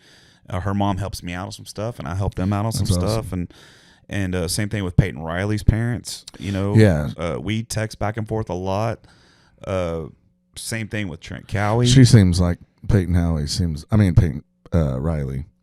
seems like she's got a lot of great things going on. As a matter of fact, I'm going to feature her in one of my shows. Oh, hell yeah. So she's great, dude. Yeah. And if you ever get a chance to meet her, she's just a sweetheart, but she's ambitious and she's not scared. Yeah. And she's somebody else that's like a sponge, bro. She's just a sponge. I went out to her show on Saturday night, and I wasn't feeling well, so I kind of stayed away from everybody, but I kind of took over sound because they were having some sound issues. But after the show, everybody's gone, and she comes up to me and she's like, Jeff, I just messed up. It was our first full band show ever. She played her first full band show ever, Table Melee, and her first sold out show ever. Wow, she's awesome. Also the first artist to ever sell that place out, and it's been in existence for a couple years now. Wow, super dope. So that was really cool. But she was like, I just messed up a lot, and I said, Peyton, shut the fuck up. I didn't say shut the fuck up because she's 15. Yeah. And she goes to Christian school. But I was just like, hey, I'm telling you, I've played over 5,000 shows in my life. I mess up every night. I'll put the second verse in the first verse sometimes just by messing up. I'll step on a solo, or I'll forget that we played the solo, and I'll go right to the outro or whatever. Like there's something I mess up on goes stage. wrong it's called all the time. live music. Yeah. And I said, nobody knew that you sang the wrong verse. Nobody knew that you whatever. Like, God, dude, like, I do. I've sang the wrong verse too. Me too, my man. own music. But there were no train wrecks, not one. There were some sound issues at the beginning, but we got that fixed pretty quick. And I was just like, and she actually posted in her story, like, I love the way this guy's always real with me. It was somebody snapped a picture of that talk while we're having that talk. Wow, I think I saw that. Yeah. She put on her story, and so, but man, that's what we need. That's how we all get better. Yeah. Like, we all get better by you coming to me and being like, hey, Jeff, think about this. Yeah. I'm going to give you one, like, about listening. So Linda Wilson, she's the owner of the Texas Country Music Chart. Yeah. The other day, our Texas Country Music Association, her and I were having a conversation on the phone, and she goes, I listen to your podcast, and I just want to clarify some things. And she goes, first of all, thanks for being light with my name on that. And I was like, no, it's fine. But she goes, one of the things you need to stop doing is you need to stop saying you don't give a shit about awards. And I said, but I don't give a shit about awards. And she goes, yeah, I know. I know you don't. And she said, that's perfectly okay. But the problem is the people that vote for you care for awards. Oh, yeah. And your audience and your fans and the people, the industry, they care about those awards. And to say that you don't care about it's a slap in their face. And I've never had anybody mention that in that way, right? And so I'm going to change the way I approach that, because she brought something to my attention that made me think about it in a different light. Right. So now, man, I hope I win that award, because I don't know if you know this, but I'm up for the podcast. Dude, I'm up for Professional of the Year for the Texas Country Music Association. Oh, dude, that's freaking awesome, man. No, what the fuck? I only want to win just for the speech, bro. Like, Jeff Canada, the Professional of the Year. Come on, get the fuck out of here. You know what I mean? That is great. But I hope I win now. Now I'm like, man, I hope I win, because I think it'll be cool. And so she brought something to me in a way, and that's what we need. We need those people that are going to be honest with you, that'll call us on our bullshit. If you don't have people surrounding you that call you on your bullshit, not only are you not going to grow as an artist, you're not going to grow as a person. Like, you got to have people around you that will fucking tell you when you're fucking up, or at least give you their opinion so you can let it rattle around in your brain to see if it's something that you want to bring into the way you do things. You know what I mean? Yeah. But if every time somebody says anything to you, you got this fucking guard up and you're a sensitive little bitch, you ain't going nowhere, dude. You're not going nowhere. You're not going nowhere. You're going to be on your bus doing the Beltway 8 tour, and that's going to be the extent of where you're of where you're the Beltway. That's going to be the extent, or whatever, or whatever. No, whatever that's phenomenal. I love that name. Like, you know what I mean? That's where you're going to be. And I know that I'm not fully touring Texas now. I don't tour near as much as you do, but I get out there and I travel, and I'm definitely playing rooms outside of. I'm doing things just a little differently. I'm not doing the full band thing. I'm doing more of the acoustic rooms and the songwriter rooms. I want to go the Morhays Carr route than I do the Cody Johnson route. That's just what I want to do. But I'm not trying to sell out stadiums. Heard that. Yeah. Yeah, man. We all need to kind of just. We can all benefit from each other, man. Yeah. Nobody understands that. Nobody gets that. Nobody wants to pay attention to that, because it takes people out of their comfort zone. Yeah. And I think if you are in a comfort zone and, as far as that nature where you can't help somebody else, then you're not really comfortable at all. You're just lying to yourself. Right. Because let's be real, dude. You and I have talked about it. Like, hey, man, I got this show for you. You got the show for me. I took over some booking for a venue. And so they gave me the passwords, and I went in and I got all the messages from people trying to write there. And I guess somebody didn't know I was the booking agent there. And they wrote and they said, hey, my buddy Bubba plays there. He's one of my best friends, and he's the one that told me to get in contact with this venue owner's name. I don't know how he found out that was the venue owner. He's not my best friend, and I don't know why he would bring that up. So I contacted the owner and said, have you ever talked to this person? They said, no. That's why I don't even know who that is. What do you think about him? And I was like, I'm just really curious because, look, read this email. I'll read this message. And I showed her the message. She goes, "Oh, dig deeper. That's not the first message we've ever gotten with your name on it." And I was like, "What?" And so I'm started digging through their messages, these artists that, have wanting to play there. And I'm like, holy crap. I've never even said 2 words to one artist. I've never even met the other artist. Was I one of the artists? No, you're not. I wish I was one of the artists. I wish you were too. That would be funny. No. But anytime you and I have talked about it, like, hey, dude, contact this person. Yeah. You and I are on that level to where we can communicate openly and freely about this situation. There's several artists that I feel the same way about in the scene. Yeah, Mason Marks one, Trent Cowie's one. Sure, absolutely. I got a bunch of them that we all talk about this stuff. Right. And this was one person that is none of those names. And like, dude, I highly doubt you even know 2 of these people. I know you know one. I know you know one. But the other 2, I don't even think you've ever heard of. And one of them got a response back from the owner. You know what the owner's response was? "Oh, okay. Well, we what do you charge? What do you charge to come play for an acoustic show?" You want to know what the response was? "We want the same amount of money that Bubba Wesley's getting there." And that owner has completely blackballed them out of that whole area. Yeah. Just because it's like, dude, that's not the way you go about business. No. And number 2, are you going to put the same amount of butts and seats that I put in there on a Wednesday or a Thursday or a Friday or a Saturday or whenever I'm in that venue? Dude, let's be real. I'm not saying I draw 1,000 people to every show, but I can definitely put some more butts and seats than you can. And how do you have the audacity to go, "I want the same amount of money that this guy's getting," when I grew up in this area? You know what I'm saying? It's like, dude, I grew up in these venues, bro. Dude, nothing. I Listen, grinded my teeth into these venues. nothing that you could say to me about what a musician does would surprise me at this point. I've seen it all. Dude, Man. I'm quickly finding that out. Yeah, I've seen it all, man. I owned an entertainment company that we booked a lot of shows between 2013 and 2020, and the shit that I saw musicians do, man, to get over on each other or to get shows or to get somebody fired. I've seen that happen. Yep. Dude, I've literally seen emails. I played a venue one time, and this is one of my favorite stories. Sorry. No, Played a venue one time, and the venue owner goes, "Man, are you friends with so-and-so?" Yeah. Well, and I thought I was friends with this guy. He goes, "Man, I was really nervous about tonight." I said, "Why?" He goes, "He said that you can have a draw." And I said, "Well, what do you think?" He goes, "You had a bigger draw than he ever had here." Mic drop, bro. And then the fact that he laid the name on me, it was just like one of those things like, "I'm going to keep you at a distance, bro, and I don't want to see you." You know what I'm saying? Like, this is one of those people that it was just kind of like, why would you say that? Well, I had an artist go to the Kenny store and tell them not to hire me because I'm too vulgar. And so when we emailed them, their response was back to me, "We can't hire you. You're too vulgar." Wow. Yeah. So, I don't care. I don't want to play there anyway. But, I'm one of those guys that I don't. If you don't want me, I don't want to play there. You know what I mean? Yeah. It's fine.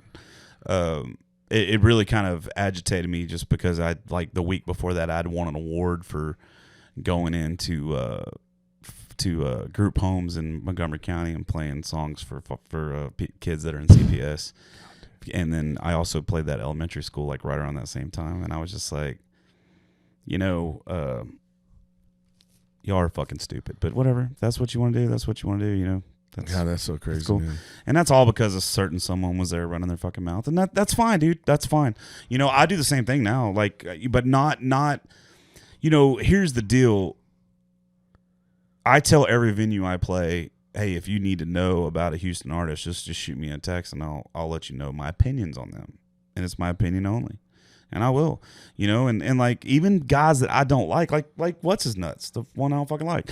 I will still to this day, I will tell a venue that he puts on a good show.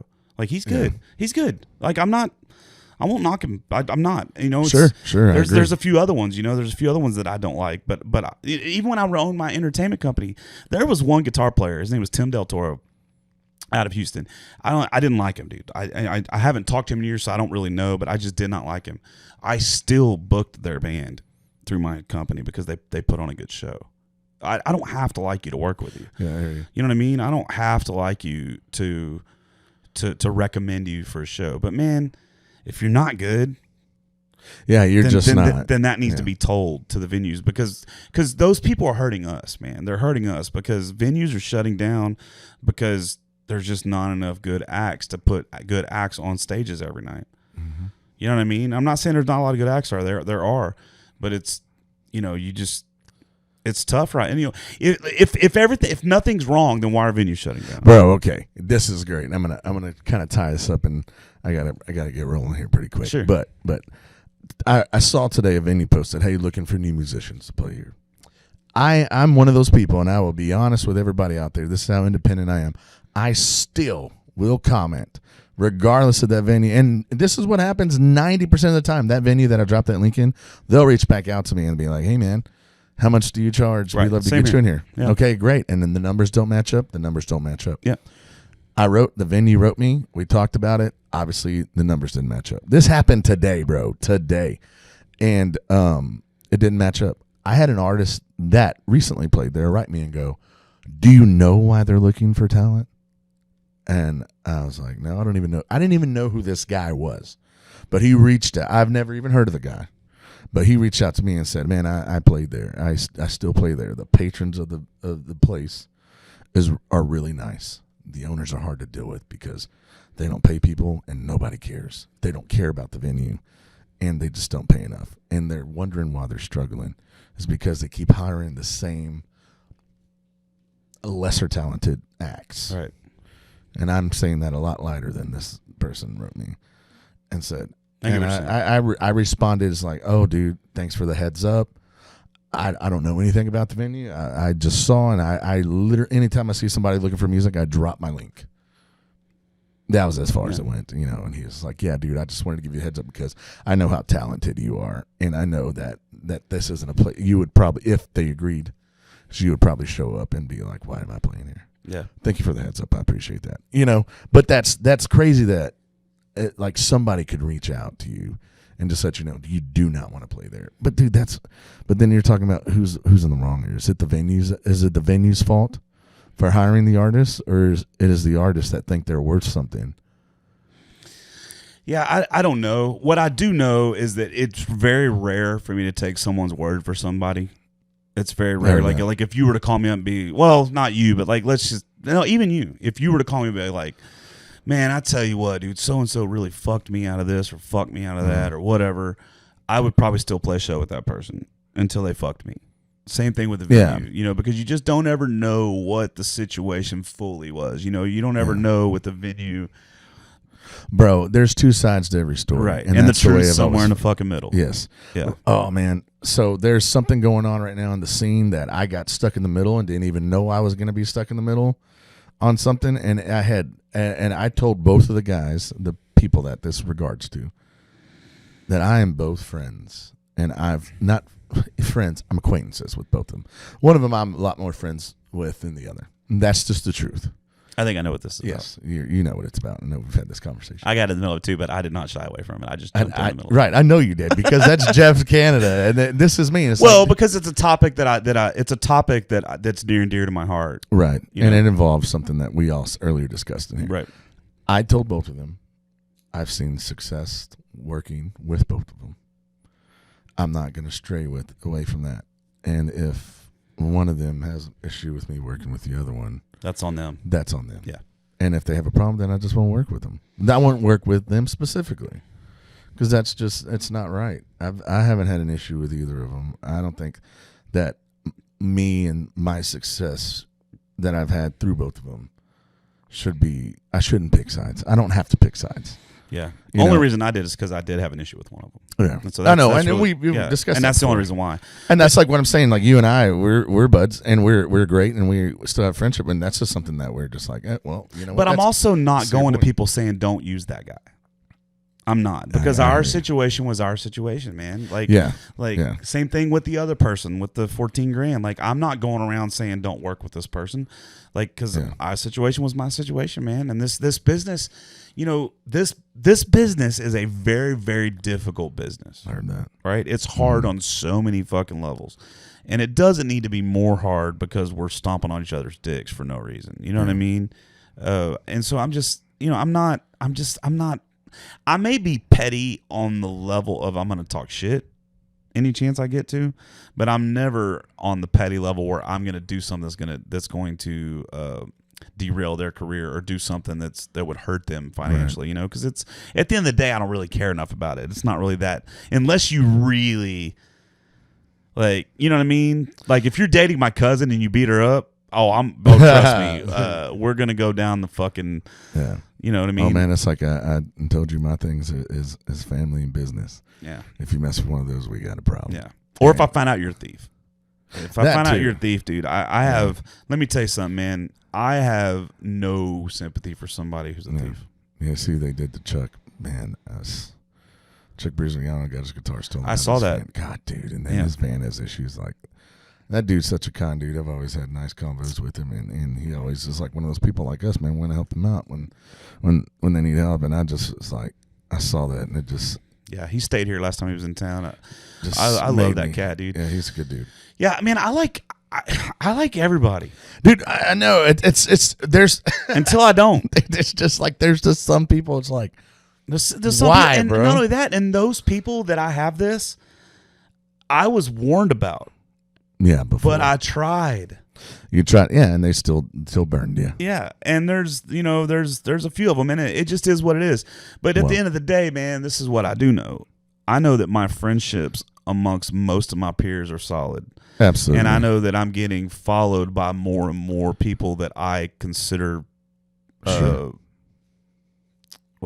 necessarily heroes, but like influences. Yeah. You know, I mean, the fact that Adam Hood followed me back that day was like, super holy dope. shit. Super dope. Tanner Sparks followed me the other day, and now we're talking back and forth doing some stuff. And like, the fact that Randall King played the same night of my birthday 2 years in a row, and but whenever I tagged him, I was like, dude, I love you, bro, but if we do this again next year, there's gonna be an issue or something like that. But it was a joke, and every time I see him, he's always cool. Every time I see William Carr Green, we always all of us have such a good time, man, all the time.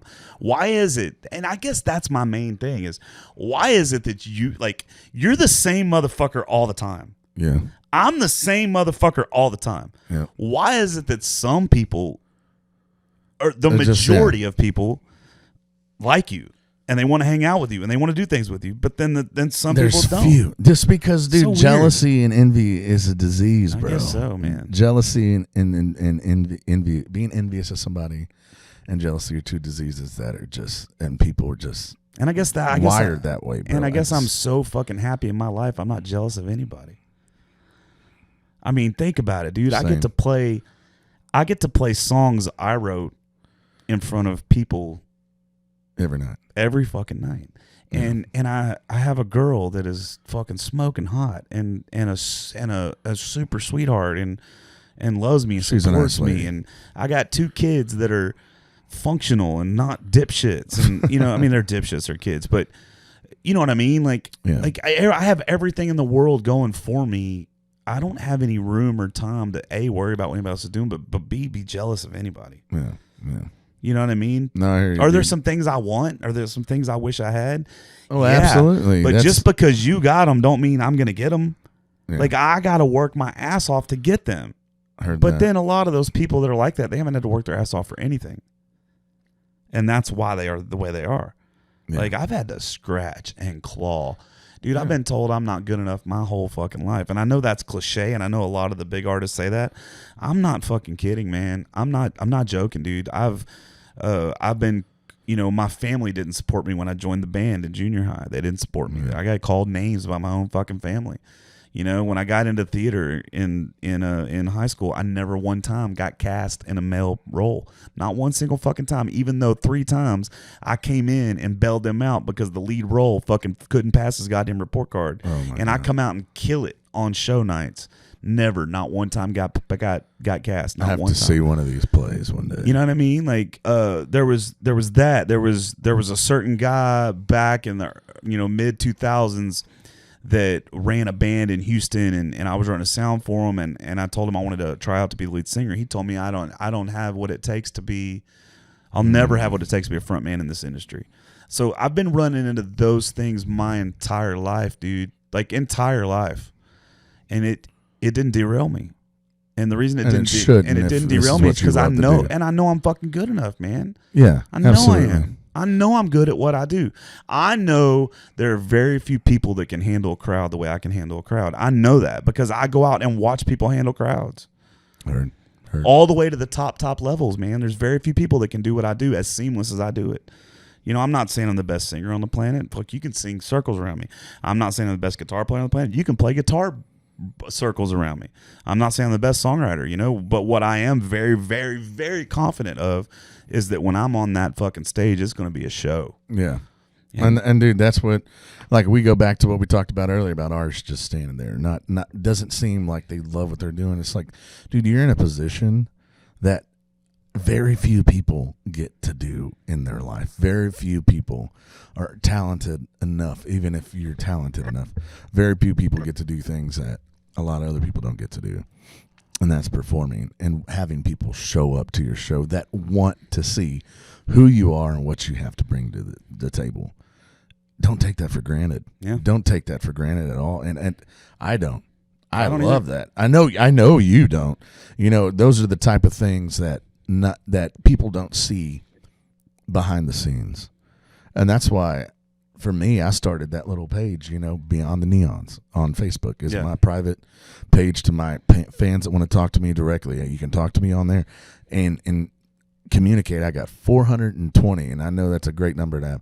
So I have 420 people that follow me directly on there every day, that communicate to me on there every day. And that's freaking cool, man. Yeah. And whether and I mean on the followers page on Facebook, there's way more thousands of that, but 420 people care enough to know what I'm doing every single minute of the day because they want to be part of what Bubba Wesley is. They want to be part of my brand. They want to know what I do, why I do it, and how I do it. And dude, I love that. And you don't get there by being a fuckface. No, You don't. You do not. You don't get there by being unavailable. You know, this whole thing where you're supposed to be unavailable at shows and you're supposed to be. Dude, I get it when you're at a certain level, man. I do. I understand, bro. When you're at a certain level, I get it. I sat and ate. But when you're on our level, man, you need to. Every single handshake matters, man. Absolutely. I think so. I'm the merch guy. I have to sit at when I'm done with the show. Yeah. You will not see me anywhere else in that venue. I think if there's a theme at the merch table. I think if there's a theme that just fits the whole thing, is every handshake matters. Absolutely, 1,000%. That should be what this episode should be about. It should be about, hey man, every handshake matters. Every person you talk to matters. Every person you connect with, whether it's social media, whether it's in a show, whether it's a phone call, whether it's a text message, it should matter. I'm going to give you an example, just real quick. I know you got to get out of here, but I opened up for William Cock Green at Fall Fest a few years ago, and man, I was having a fucking ball because that was the second or third time that I've opened for him, but it was the first time I met him. We hung out in the green room beforehand. I found out he was a super cool dude. And, yeah, very nice dude. And so during his show, man, I'm out there in the fucking pit, and I'm just watching, dude. Because he's one of my favorite writers out there. He's one of my favorite guys out there. Well, I see this little girl. She had to be probably 8 or 9, maybe 10 years old. And she's just on the barricade, dude, and she's just singing every fucking word of his songs. So I go over there and I ask her mom, I say, hey, can I bring her backstage? And she's like, yeah, absolutely. And I said, okay. So I picked her up and I pulled her over the barricade and I told security guys to grab her mom. Right. And so I took her up and I put her on the stairs of the stage. And it was me and her up there. Her mom was down making sure that everything was safe, you know? Yeah. And she, dude, I'm telling you, bro, you could just see her face light up, right?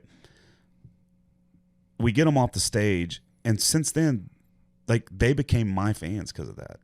And they come out to my shows because of that. And she probably knows your music because But guess what? Guess what?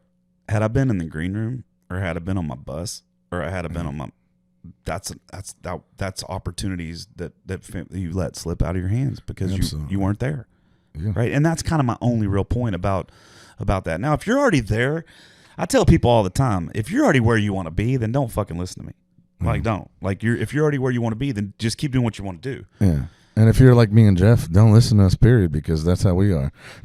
We're just like, hey, man, we're going to do it ourselves. Well, we and are, we're going but to figure out our way. But you're not content in where you are in your career. No. You're still hungry as fuck, and I'm yeah. not either. And that's why I listen to other artists. That's why I have conversations with other artists, because I still want to grow. But I mean, as far as some people being hard-headed. Oh, yeah. There's like, they don't know what they're talking about. Yeah, don't listen to us, bro. We don't know. We haven't been here years. Yeah, you can listen or not. I'm like, that same thing with this podcast. Exactly. You know, I've been contacted by multiple people that are trying to do this podcast thing, and they're like, well, you got to do this, you got to do this, and you got to do this, and it's got to be this, and it's got to be that way. And I'm like, y'all's goals of what I'm doing this is different than mine. Yeah. I'm doing this goal for 2 reasons.